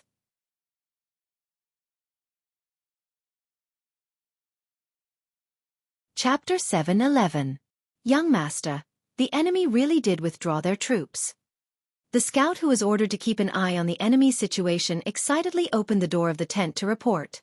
This caused Haraluo, who had just fallen asleep, to immediately crawl out from under his blankets. Quickly bring me out to take a look. As soon as he fell asleep, Haraluo dreamt of himself charging across the West River, beating back the mercenaries and arriving at Beginning City. Who would have thought that the dream would come true so quickly? Following the scout, they arrived at the West River. What they saw was the scene of the enemy's torch squad leaving one after another. Although there weren't many torches, the remaining ones moved very frequently. In a short while, he saw 4 to 5 groups of torches leaving the camp. Haraluo made a rough calculation in his heart and revealed a meaningful smile. These mercenaries are very careful. Do they think that I won't be able to detect their movements if they don't leave in large numbers? Humph. You underestimate the heroes of the world too much. Seeing that the mercenaries were using small groups to cover the retreat of the main army, Haraluo was even more certain that the enemy had sent reinforcements to the southern forest. After making up his mind, Haraluo said to the scout beside him, "Pass down my orders. The soldiers will wake up at 4 in the morning and eat at 5 in the morning. After that, the entire army will cross the river. This time, we must be the first army to reach Beginning City." Young Master is wise. The scout who had the same idea didn't forget to flatter him. This caused Haraluo to laugh even more loudly. After returning to the tent, Haraluo didn't feel sleepy anymore. He just sat there and waited for the arrival of dawn. After a long time of shouting and cheering, the sky gradually brightened. While the morning fog still lingered on the West River, making it impossible to see the situation on the other side clearly, the 5,000 elite Tatar cavalry had already finished their breakfast. They boarded the wooden rafts that had been prepared earlier and left across the river. Perhaps it was because of the mist on the river, or perhaps the enemy had really retreated. The 5,000 Tatar cavalry actually arrived on the other side of the West River without any obstruction. As soon as they arrived, Haraluo loudly announced the order to attack. He wanted to take advantage of the fact that the enemy wasn't ready to launch a surprise attack and obtain victory. Once the order was given, the 5,000 Tatar cavalry mounted their horses and brandished their swords, charging straight toward the mercenary camp 3 miles away. His shouts could be heard from far away, drifting along with the wind. What was surprising was that there was no movement from the opposite side of the barracks despite all the shouting. This was very illogical. Whether they were panicking or going out of the camp to fight, there had to be a plan. This kind of disregard was really a little strange. Haliruo's face was filled with doubt as he charged at the front of the group. However, a thought quickly surfaced in his mind. The mercenaries must have escaped under the cover of the night. Perhaps they knew that the southern Xianwood forest could not be defended, so they had already retreated to the Beginning City. If that was the case, then he would lead the large army straight in and charge to the Beginning City. The first merit would undoubtedly belong to him. Ha ha ha. Thinking of this, Halaruo laughed heartily. His 5,000 Tatar cavalry had already arrived in front of the camp. As expected, there was still no movement. From the looks of it, there was no one inside. Many of the Tatar cavalrymen who were originally nervous had relaxed expressions on their faces. Search and see if there is anything valuable left behind. After all, this was an abandoned camp. Just the tents left behind were worth some silver taels. The Tatar cavalry eyed the tents covetously as they dismounted and charged into the tents. Some of the Tatar cavalry took the initiative to stand guard. It had to be said that elites were elites. Even with a great victory at hand, they were still able to maintain a calm formation. It was precisely because these people abided by the rules of war that they were able to escape this disaster. On the other hand, the Tatar cavalry who were eager to obtain the spoils of war had already been locked onto by the god of death the moment they charged into the green tents. Boom! Without any warning, a huge explosion suddenly sounded from a tent. A Tatar horseman who had entered the tent, as well as 5 horsemen standing outside, were immediately sent flying into the air by the powerful explosion. And all of this was only the beginning. It was like a chain reaction, like dominoes being pushed down by someone. Explosions sounded one after another at this moment. The nearby military tents also began to explode continuously at this moment. Those who had entered the tent, those who hadn't entered but had already walked to the front of the tent, as well as some Tatar cavalrymen who were staring at the tent, had all become targets. Amidst the continuous sounds of explosions, these people were engulfed in a sea of fire. What's going on? The continuous explosions shattered Hilaruo's eardrums, but as the commander, he still didn't forget to shout out loud. Even though his voice wasn't even worth mentioning in front of the powerful explosions, and no one could hear him clearly, he still continued to shout out loud. It was destined that no one would answer his question. There was only the continuous explosions and the sudden sounds of killing. At the moment of the explosion, a group of over 5,000 cavalrymen had already surrounded the area. Firearms appeared in the hands of these cavalrymen. They were the main force of the independent regiment that had retreated to this place and returned. Apart from the 2 firearms battalions that were left behind in the southern forest, the remaining 14 independent battalions were all gathered here. The instant the booby traps were detonated, they rushed out as planned, quickly surrounding the panicked and disorderly Tatar cavalry. The greatest damage caused by the explosions wasn't the psychological pressure on the Tatar cavalry, but rather the deterrence of the war horses. What animals feared the most was fire and powerful sound waves. The exploding mines seemed to have both of these. The war horses that hadn't experienced such a situation were naturally afraid from the bottom of their hearts. At this moment, they instinctively neighed, jumped, and even ran wildly without knowing where to go. It seemed that only by doing so could they relax a little. The usually obedient war horses suddenly jumped crazily, completely disobeying orders. Many unprepared Tatar cavalrymen were thrown off their horses. Even some of the cavalrymen with good riding skills could only lie on their horses to prevent themselves from being thrown off. It was completely impossible for them to command the war horses. At this time, the mercenaries appeared. While they were still far away, the bullets of their firearms whistled through the air. One shot after another hit the uncontrolled and unprepared Tatar cavalrymen. Blood splattered everywhere. One by one, the cavalrymen were shot in the chest or body. They fell off their horses or directly fell to the ground, ending their young lives. Enemy attack, counterattack, prepare to counterattack. The sudden situation in front of him caused a short circuit in Hilaruo's mind. Then, as if he was suddenly awakened, he began to shout loudly. However, he only managed to shout twice before he was thrown off the back of the horse by the frenzied horse. The intense pain caused him to fall to the ground, unable to make a sound for a long time. It wasn't just 1 or 2 people who suffered the same fate as Hilaruo, but at least a few hundred cavalrymen. The rest of the Tatar cavalry were either injured from being thrown off their horses, or were still fighting against their horses. Some were even killed by the mercenaries' long-range muskets. There were less than 1,000 Tatar cavalrymen who were able to maintain a certain level of fighting strength. However, these 1,000 cavalrymen were already scared out of their wits. When they saw the sudden change in the army, they pulled out their sabers. However, when they saw the number of mercenaries around them, some of the smarter ones obediently put down their sabers, dismounted and surrendered. Even their commander didn't make a sound of resistance. The other party used firearms that could easily take a person's life from hundreds of feet away. Their morale was inferior, their numbers were inferior, and their weapons were inferior as well. How could they fight this battle? The most precious thing to a person was their life. If they surrendered, they would live. If they resisted, they would die. Their deaths were worthless. As long as they weren't fools, they would know how to make the choice. A total of 14 battalions of independent soldiers charged over like wolves and tigers. They either raised their Type 81 rifles, or held their longbows. There were even some who held horse lashings. Step by step, they closed in on the enemy. In the eyes of these soldiers, killing intent was overflowing.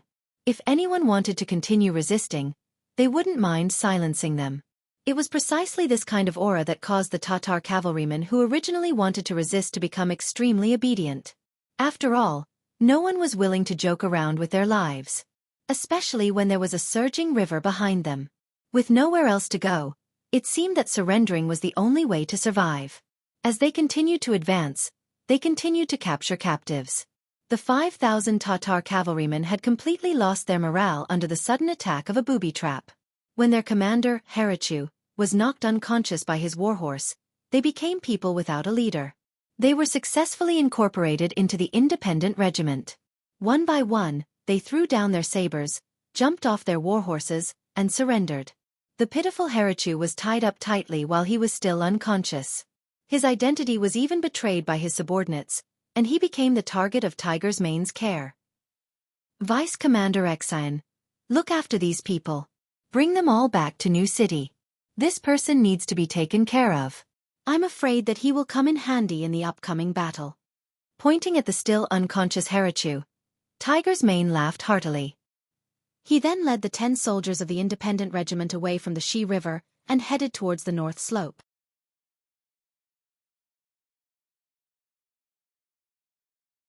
Chapter 7:12. North Slope. General Gulang, who had also received Agar Dorji's message, was in high spirits. As a general who had rendered meritorious service, he wanted to obtain military merits more than anyone else. However, the North Slope was difficult to attack, so he was unable to fulfill his ambition. Now, Lord Gulang said that the battle in the southern forest was going smoothly. After the battle, many mercenaries were eliminated. In order to defend there, it was very likely that they would transfer troops from other places to the southern forest. In this way, Gulang's opportunity had appeared. The so-called 10,000 taels of silver for being the first to attack the beginning city did not excite Glenn. He was more interested in this first contribution. This was also a good opportunity for him to wash away his shame. Therefore, after he received the news, he had been sending people to watch every move of the mercenaries on the North Slope. However, the more anxious he was, the more there was no news.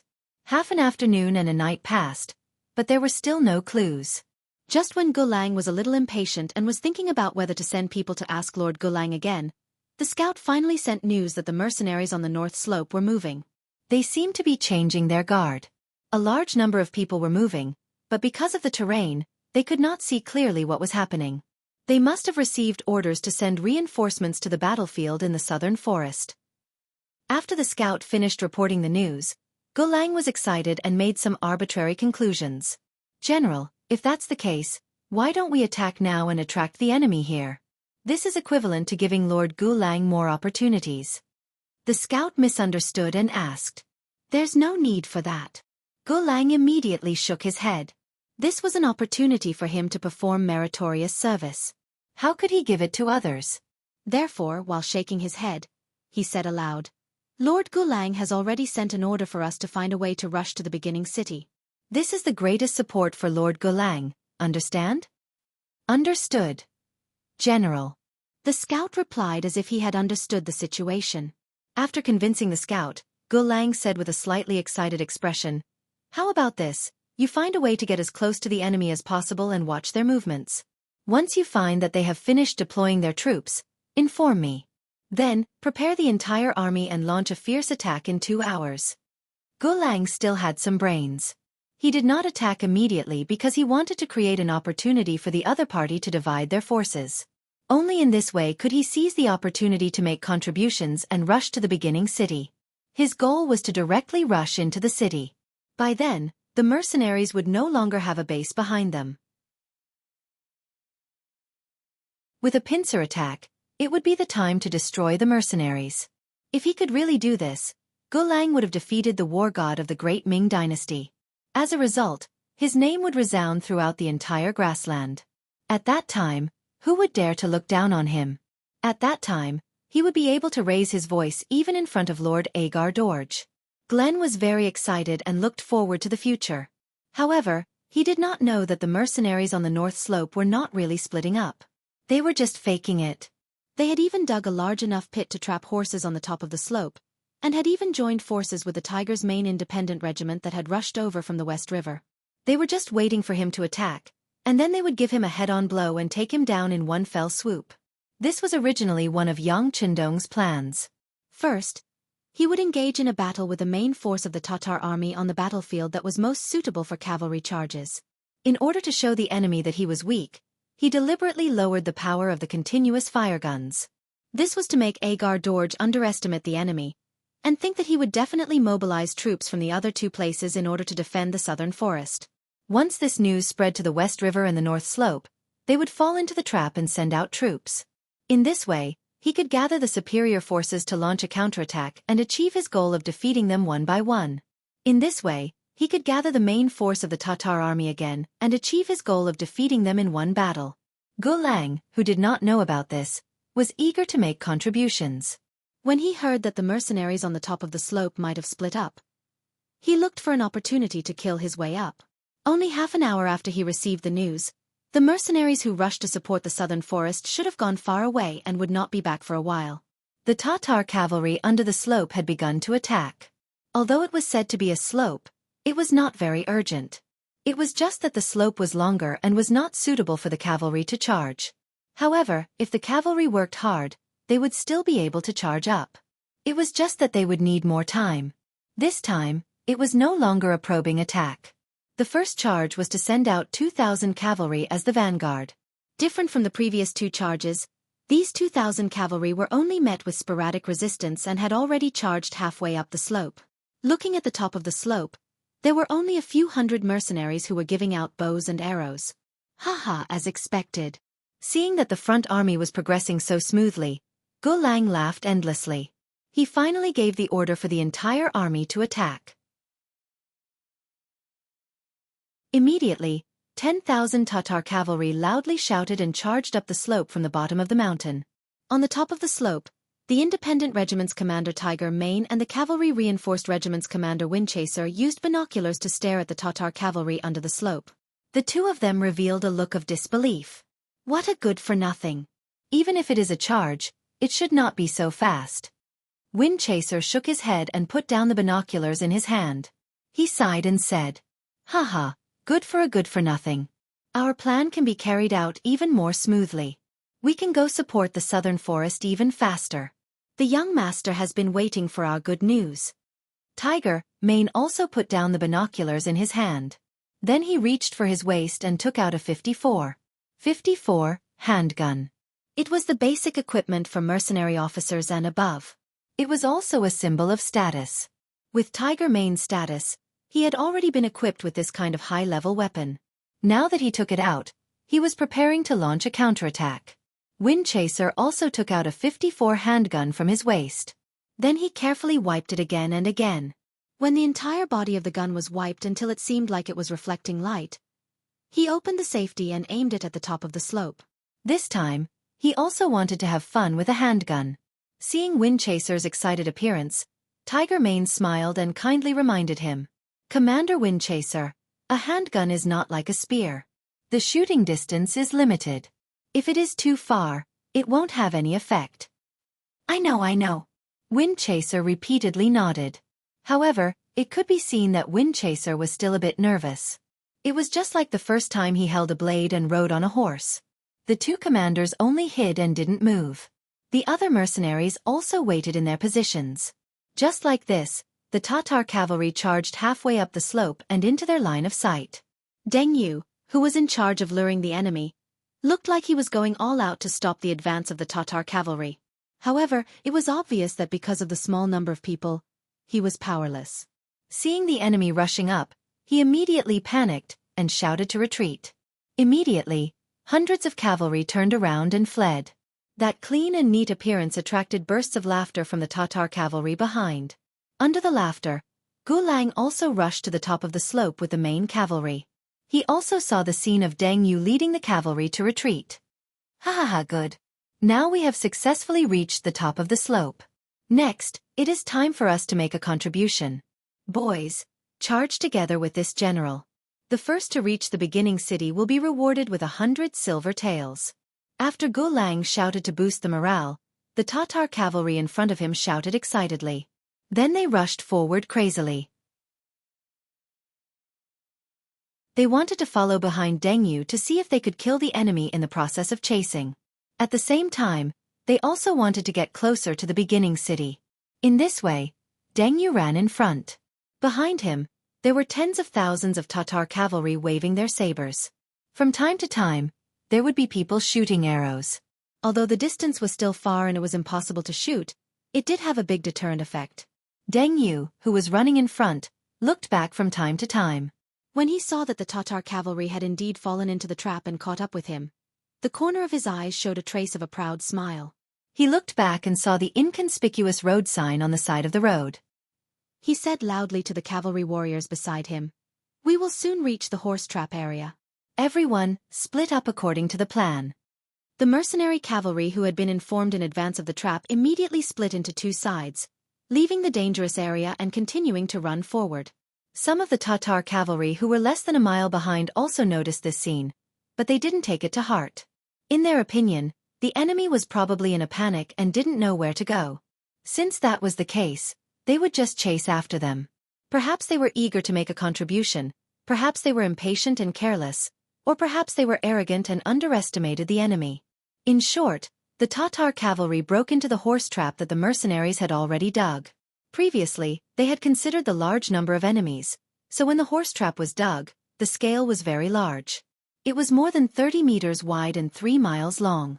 It consumed a lot of manpower and material resources, and now it could finally be put to use. Without any surprise, the Tatar cavalry fell into the trap. Before the first row of cavalry realized what was going on, their warhorses' heads sank and they fell into the 4-meter-deep pit. This was only the beginning. More and more Tatar cavalry fell into the pit like dumplings. They were advancing dauntlessly, wave after wave, and there was no break in between. One after another, more than half of the 2,000 vanguard cavalry fell into the pit. This finally attracted the attention of the other cavalry behind them. More and more Tatar cavalry pulled on the reins of their warhorses and stopped in place. What's going on? General Glenn rushed over under the protection of a group of soldiers. When he saw the scene in front of him, he could not help but suck in a breath of cold air. More than 1,000 cavalry fell into the pit, and most of them were injured because of the trampling of their warhorses. Some of them were even covered in blood and died.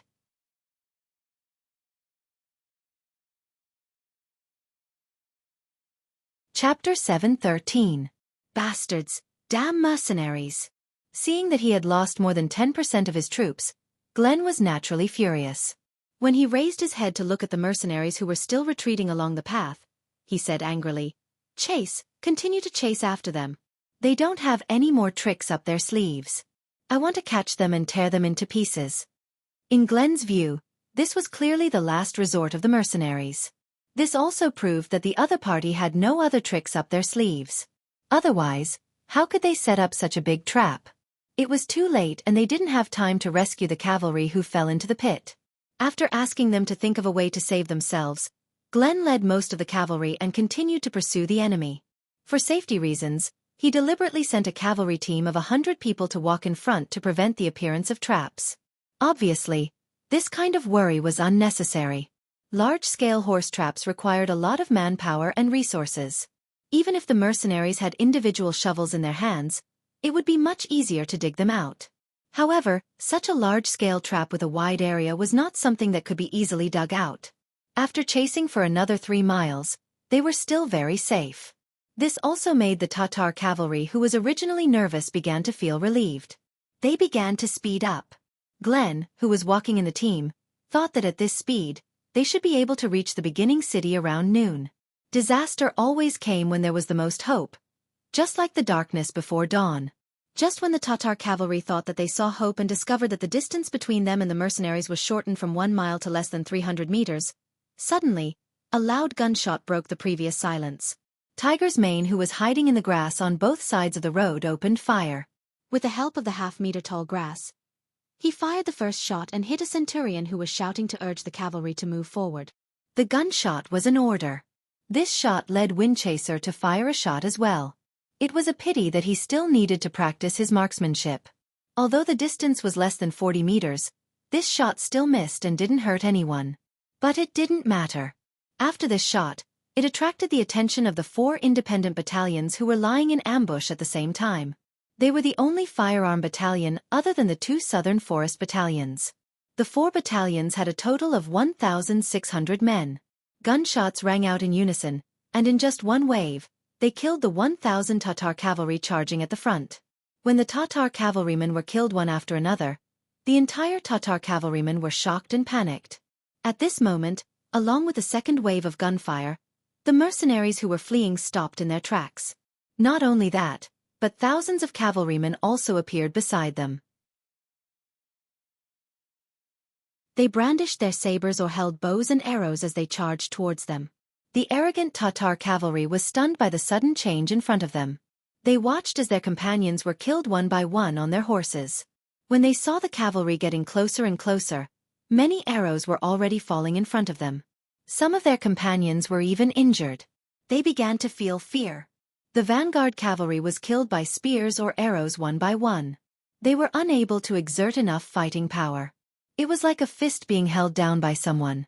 When they were unable to kill the enemy, the strength of the Tatar cavalry was suppressed to the greatest extent. They could only passively take a beating. Don't panic, the warriors in front will attack the enemy with your sabers, the warriors in the back will be ready to attack. Seeing that the situation wasn't good, Gulang yelled. He knew that he had fallen into the enemy's trap, but at this moment, he didn't have a better solution. If he retreated now, he might not have the chance to make a comeback. So he could only endure. The shout of the commander calmed down some of the Tatar cavalrymen. Some of them brandished their sabers and charged forward, while others held their bows and arrows ready to counterattack. After all, they had lived on horseback since they were young.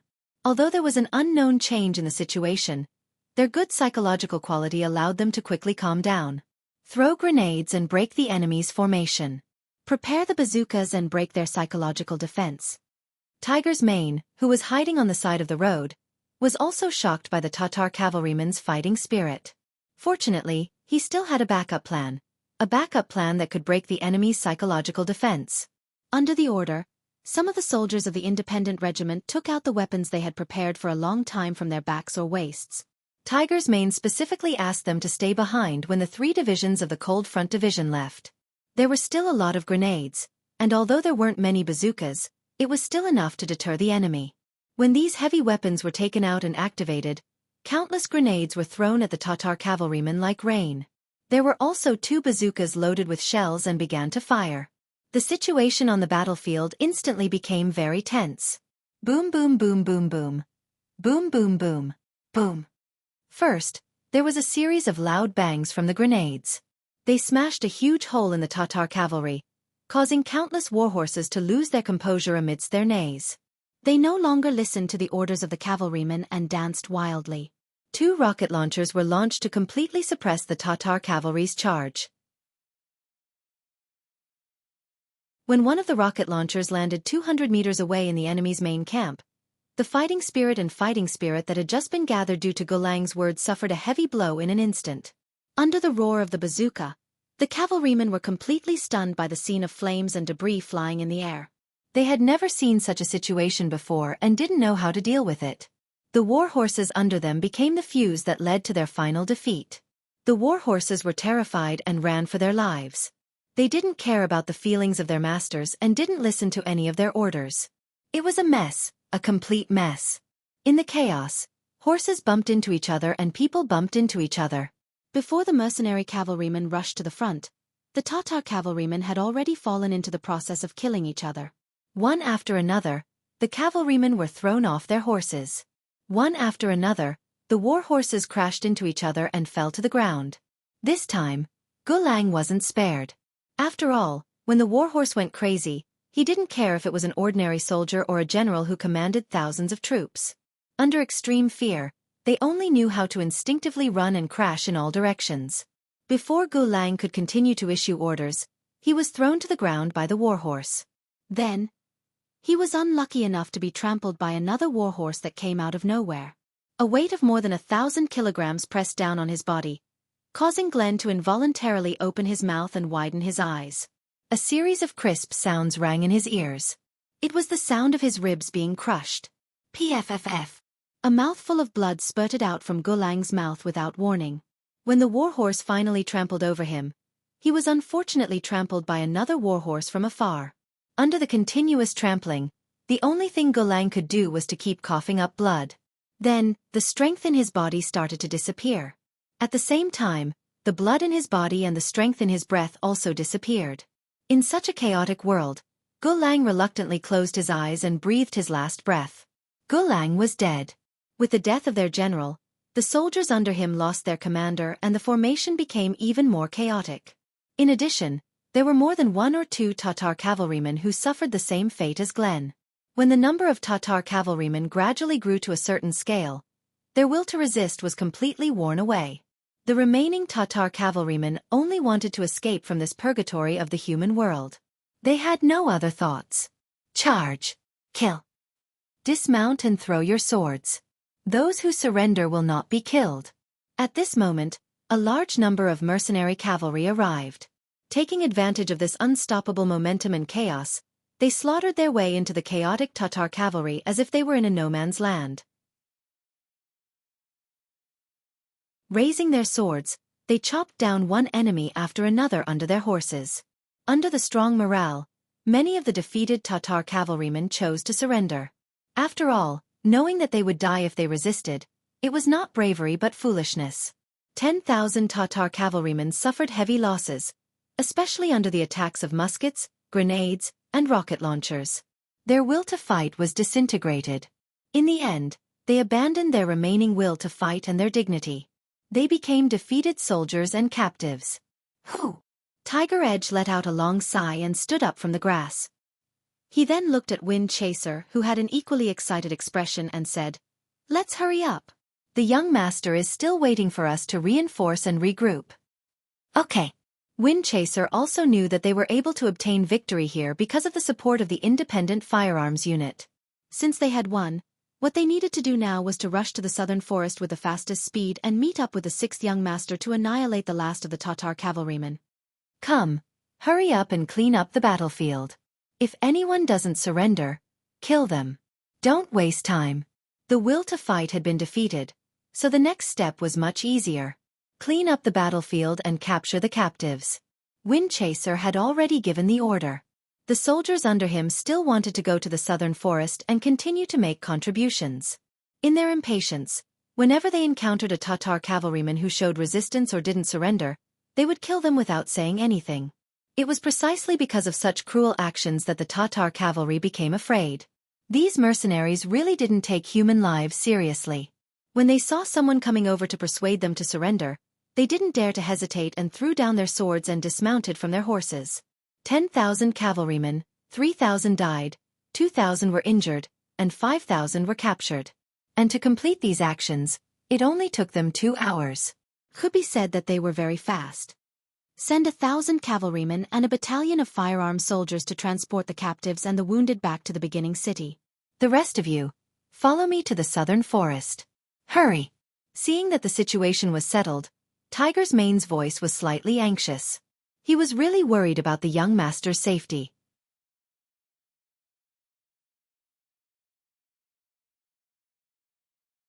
Chapter 7:14. Southern Forest. Since the morning, Agador had issued a decision to send out a small group of cavalry to provoke the enemy. According to Agador, what they had to do now was to constantly put pressure on the mercenaries on the opposite side, forcing them to withdraw their troops from the West River and the North Slope battlefield, creating an opportunity for the Tatar cavalry to advance. In this regard, General Suhi expressed a different opinion. In his opinion, since they already knew the strength of the enemy's army, what they should do now was to immediately launch a decisive battle and rely on their advantage in numbers to severely injure the enemy, instead of launching a probing attack to give the enemy more time to prepare. General Su, you have seen the strength of the mercenaries, especially their firearms, which can be said to be accurate and long-range. Do you think that if we fight head-on, there will be a winner in the end? Injuring the enemy and losing 800 of our own men is not what I want. I have never thought of swallowing the mercenaries. To be honest, we don't have that big of an appetite. Our goal is to drive them away and occupy the beginning city. So, don't ask for a battle. Let's focus on the overall situation. After seeing Su He ask for a battle several times in a row, Agador finally lost his patience and said this somewhat angrily. Seeing that Agador had made up his mind, Su He could do nothing but feel heartache. Walking out of the military camp, he looked up at the sky helplessly, and then said sadly, "God wants me to die." Compared with Agar Dorji's so-called view of the overall situation, in Su He's view, it was just a manifestation of timidity. It was because this person was afraid of death, afraid that the army would be severely damaged, and afraid that his own strength would be damaged, so he placed his hopes on the other two routes. But in fact, whether it was Haraluaku or Glen, Su He did not think highly of them. Of these two, one was born as a son of a rich family, and the other was a general of a defeated army. Both of them belonged to the kind of people who had no strategy. It was simply self-deceiving and extremely unrealistic and irresponsible to put the hope of victory on them. It was just that Agador believed too much in the saying that numbers could defeat everything. He didn't listen to her advice at all, which made Su He feel helpless. The only thing he could do was to watch small troops step forward and serve as whetstones for the mercenaries. That's right, when the mercenaries faced the Tatar cavalry, they did not choose to charge with their entire army. Instead, they chose to send small groups to harass the Tatar cavalry. After dispatching the main force of the independent regiment, Yang Chendong was left with less than 5,000 cavalry. Facing more than 10,000 Tatar cavalry, unless he was willing to take out all the firearms in his warehouse, it would be extremely difficult for him to win. Even Yang Chendong was prepared for the worst. If he couldn't hold on, he would slowly retreat and use the cooperation of the two gun battalions to exchange space for time.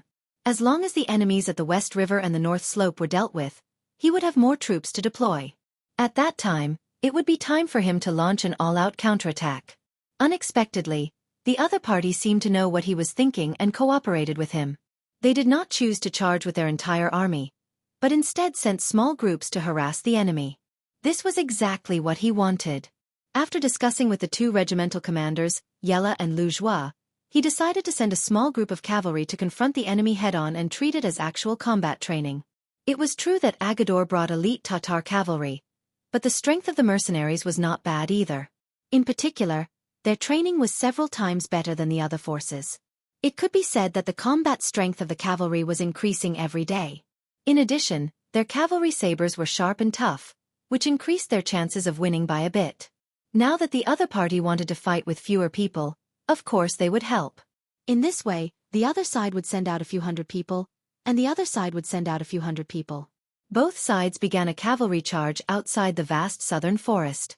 A cavalry charge focused on morale and proficiency in horsemanship. One had to know how to use the warhorse as a part of one's body and control it flexibly. Of course, the sharpness of the weapon also played a large role. In terms of morale, there was nothing to say about the mercenaries. Yang Chendong, who did not lack money, gave them high rewards in terms of money. Not only that, but being a soldier under him also gave them a good social status. Not only would a soldier bring glory to his family, but he could also feed his family.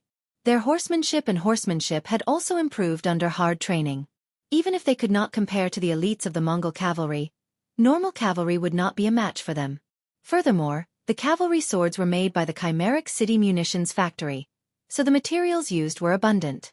Its sharpness and toughness were unparalleled, which made up for some of the shortcomings in horsemanship. They had high morale, excellent horsemanship, and excellent weapons. In a true battle of 100 cavalry against 100 cavalry, the mercenary cavalry would not be afraid of anyone. This was especially so when they had the 3-to-3 tactic. Although it was not as effective as on land, it was enough to increase their combat strength. All in all, in a cavalry charge with equal numbers, the mercenaries were not afraid of anyone. Even if the opponent was the Tatar cavalry, and the elites of the Tatar cavalry, the outcome would be the same. This was evident from the 3 consecutive battles. In the first battle, they killed 60 enemy cavalry and lost 40 of their own. In the second battle, they killed 70 enemy cavalry and lost 43 of their own. In the third battle, they killed 55 enemy cavalry and lost 45 of their own. The first and second battles were fought by the Nuzan cavalry. In the third battle, it was Lu Zhua's 2nd Cavalry Regiment. Just from the results of the battle, the Nuzan cavalry was indeed very powerful, worthy of their name. Of course, this result had a lot to do with the cavalry swords in their hands. In the end, the results were mostly because the enemy's cavalry swords were broken and could not fight anymore. After 3 consecutive battles, the mercenaries' morale was even higher. On the other hand, the Tatar cavalry were not in a good situation. General Su He's face was even gloomier. She thought that the previous defeat was because the other side used guns and had good tactical cooperation. She was defeated by the combination of inside and outside. But now, it seemed that there was no need for tactics. With the same number of soldiers, they were no match for the enemy. This made him have another thought.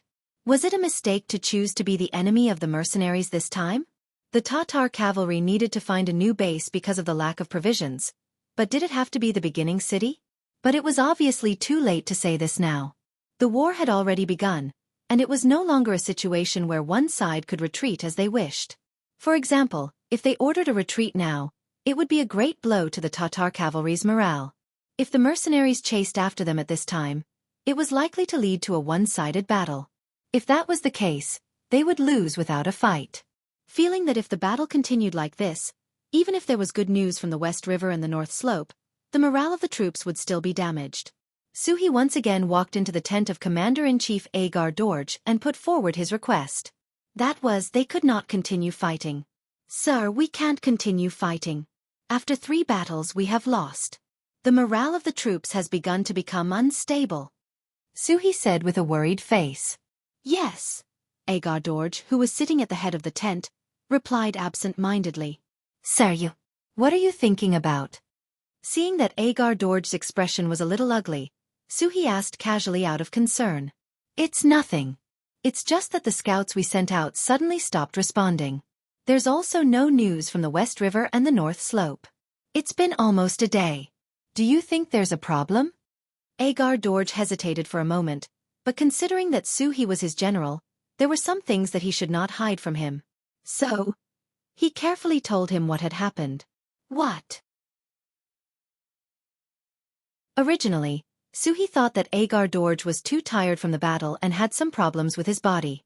However, when he heard this question, his jaw dropped in shock. The scouts' communication with the outside world had been cut off. What did this mean? It meant that they had become deaf and blind, which was a taboo in war. When 2 armies fought, although it did not necessarily require one to know the situation of the other side, one should at least know where one's own troops were. But now, they were not even clear about their own situation. What could it be other than a big problem? How long ago did this happen? Su He felt a strong sense of crisis, and he was even more anxious to know the specific details of the matter. After the battle yesterday afternoon, there was no news from the outside world. At first, I thought that the scouts might have gone to rest because it was dark, but there was still no news until dawn. In the morning, I sent out some more scouts and told them that no matter what happened, they had to report back within 4 hours. But now it has been 6 hours, and not a single scout has returned. As Agadorji spoke, he looked at Su He. It seemed that he was asking for her advice and wanted to hear her opinion. It could be seen that Agar Dorj still had a trace of hope in his eyes. Perhaps he was still thinking that the scouts had been delayed by something, and that they would return to report to him after a while. Su He's mind was much calmer than Agar Dorj's. What was a scout? They were the most flexible people in an army. They were all warriors that were picked out of 100. Not only were their individual qualities strong, but their reactions were also very agile. Under normal circumstances, it was rare for a mission to go wrong when it was assigned to them. But now, there was no news from all the scouts that were sent out. There could only be one possibility, and that was that there was a collective problem. In other words, there should have been an inescapable net set up around them long ago, completely enveloping them.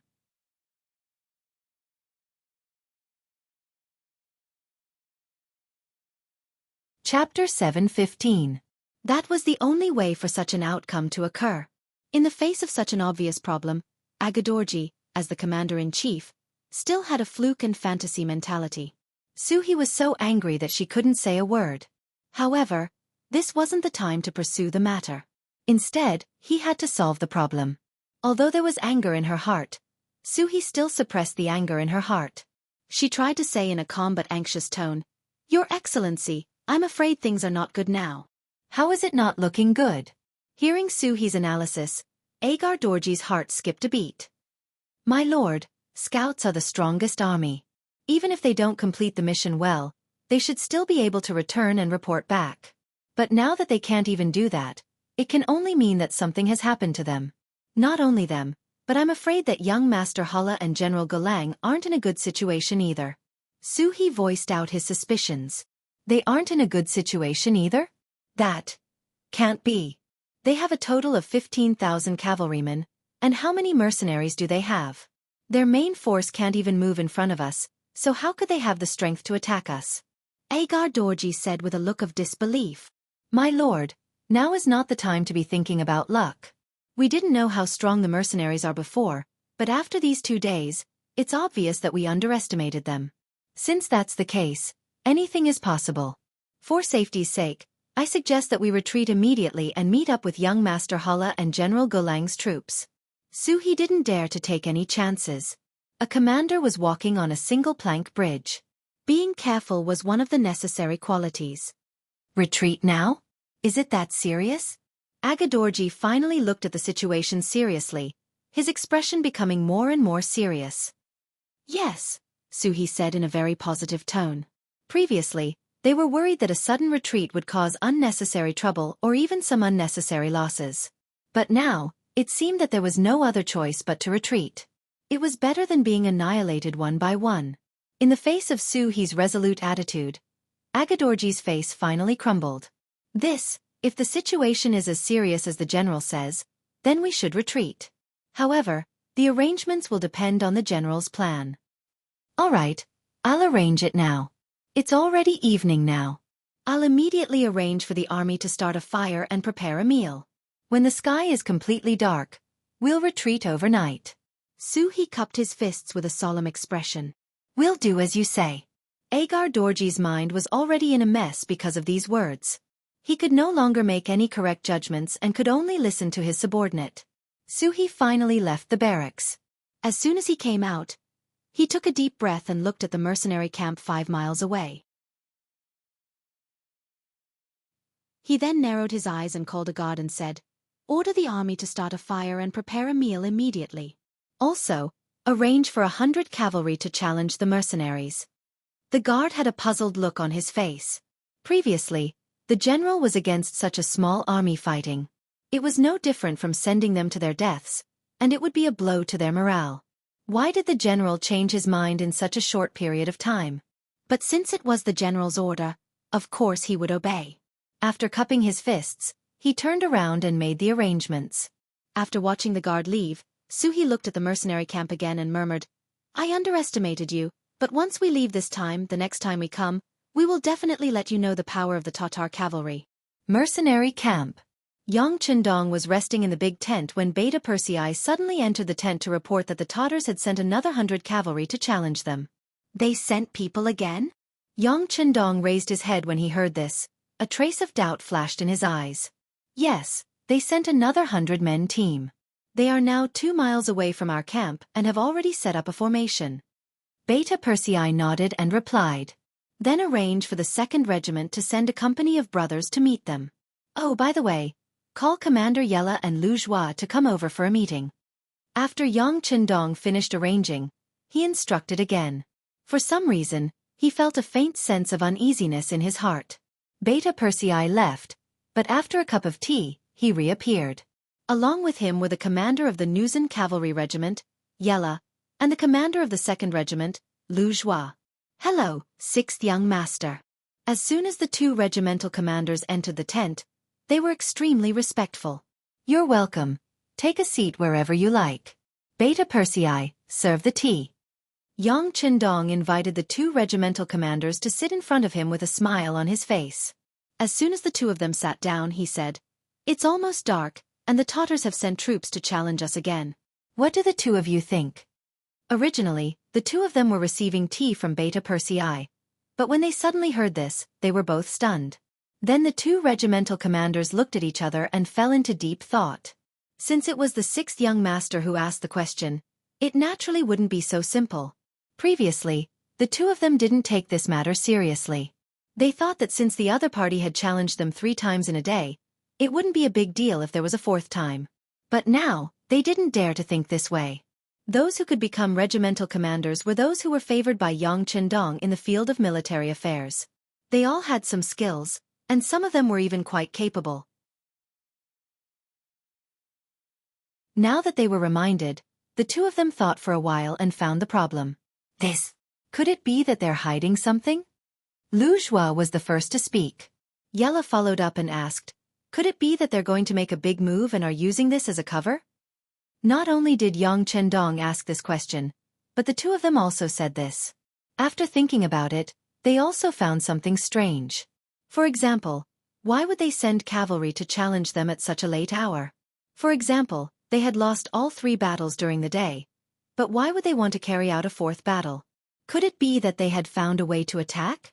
Just as the two regimental commanders finished speaking, the curtain of the military tent was lifted and the captain of the 1st Guard team, Chiu Vi, walked in.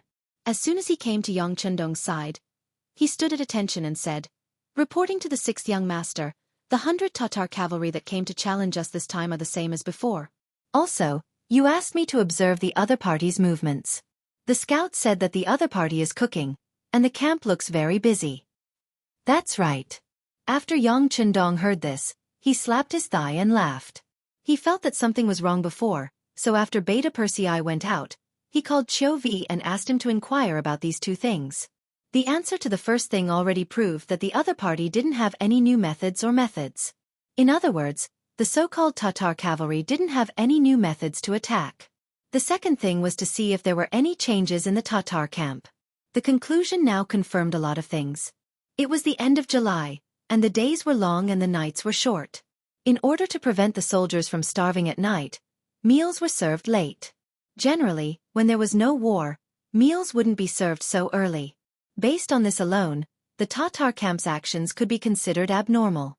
What kind of person was Yang Chendong? With an extra lifetime of experience, the things he had seen and heard were far more powerful than the others.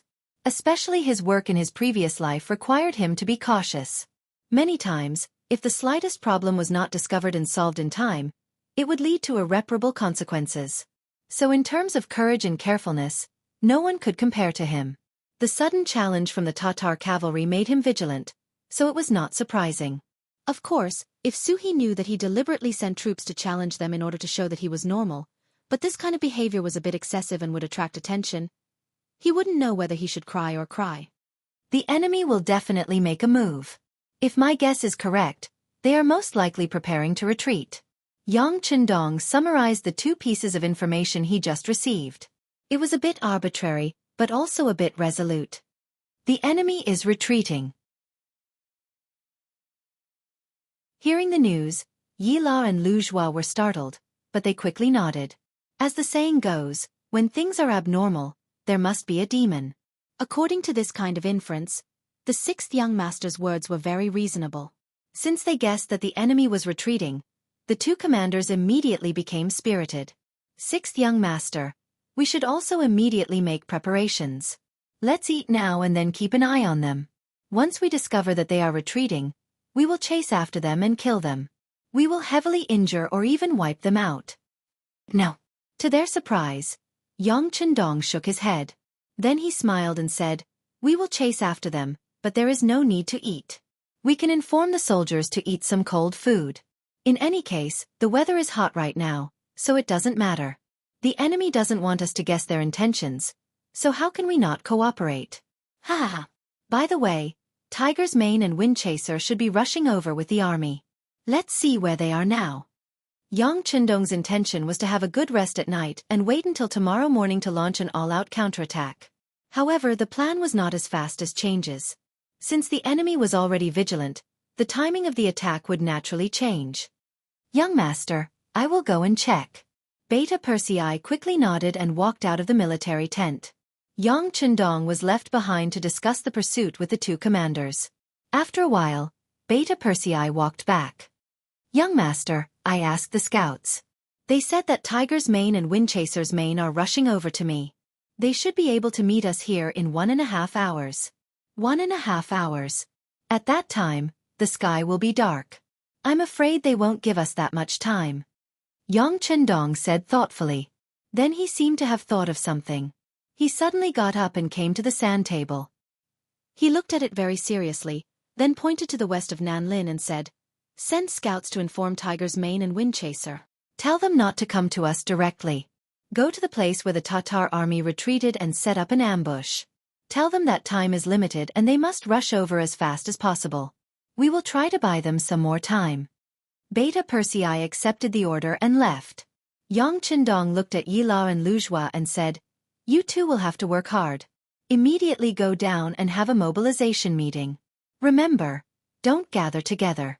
Tell the officers below to hold the meeting in a row. In short, don't attract the enemy's attention."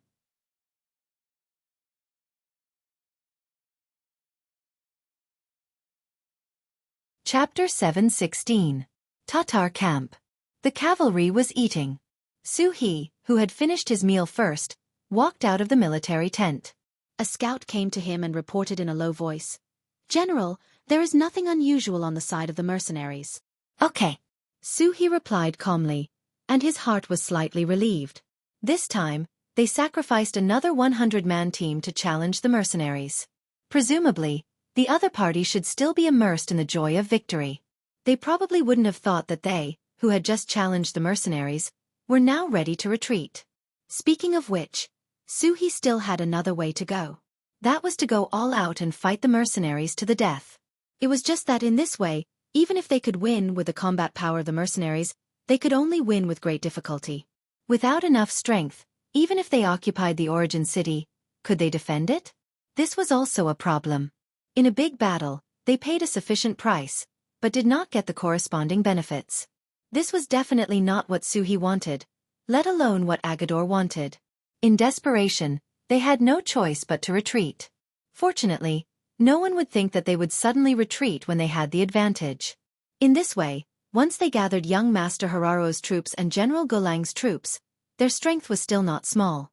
They could still attack and retreat freely.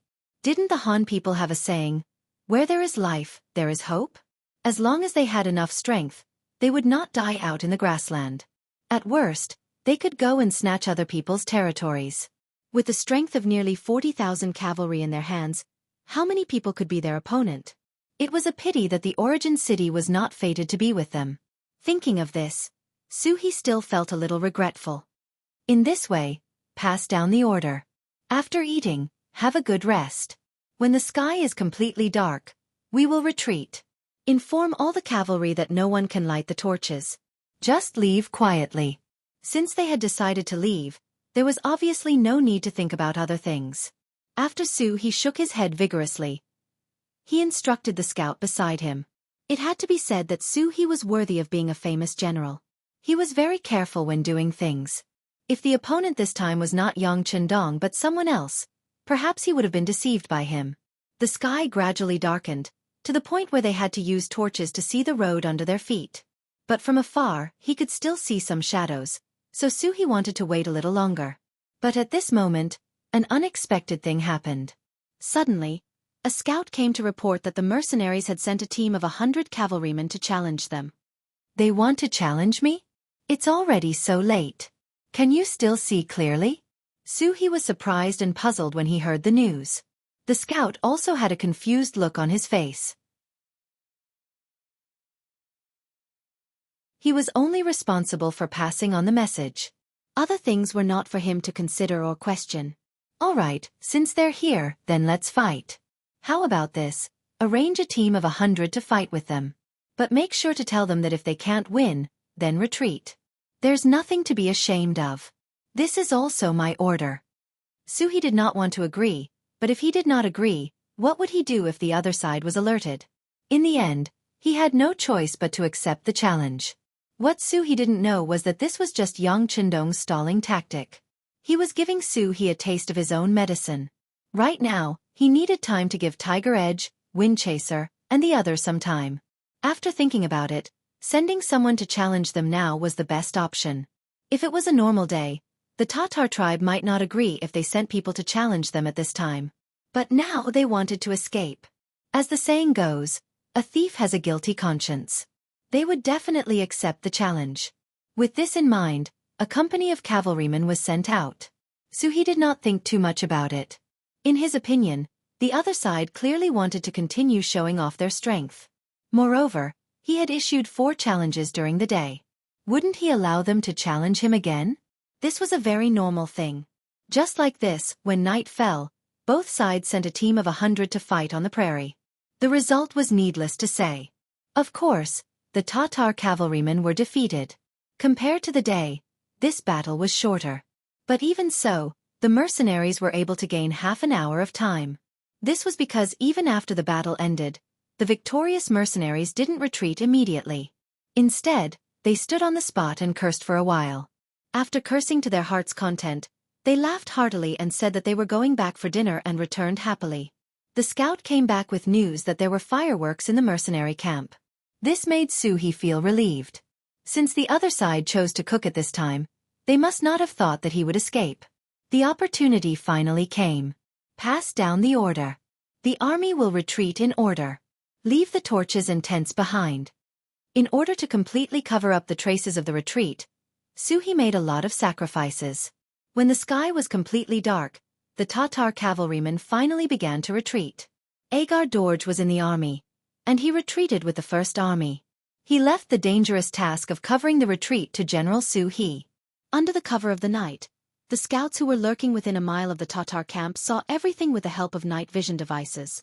Seeing that everything was as the 6th young master said, and that the enemy was really retreating overnight, the scouts secretly admired him and immediately sent someone to report the news.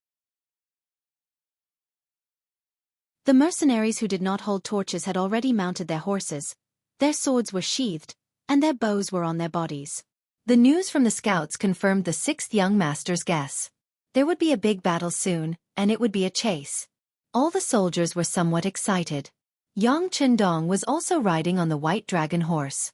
After hearing the exact news from the scout, his expression was also filled with excitement, and he shouted a good word.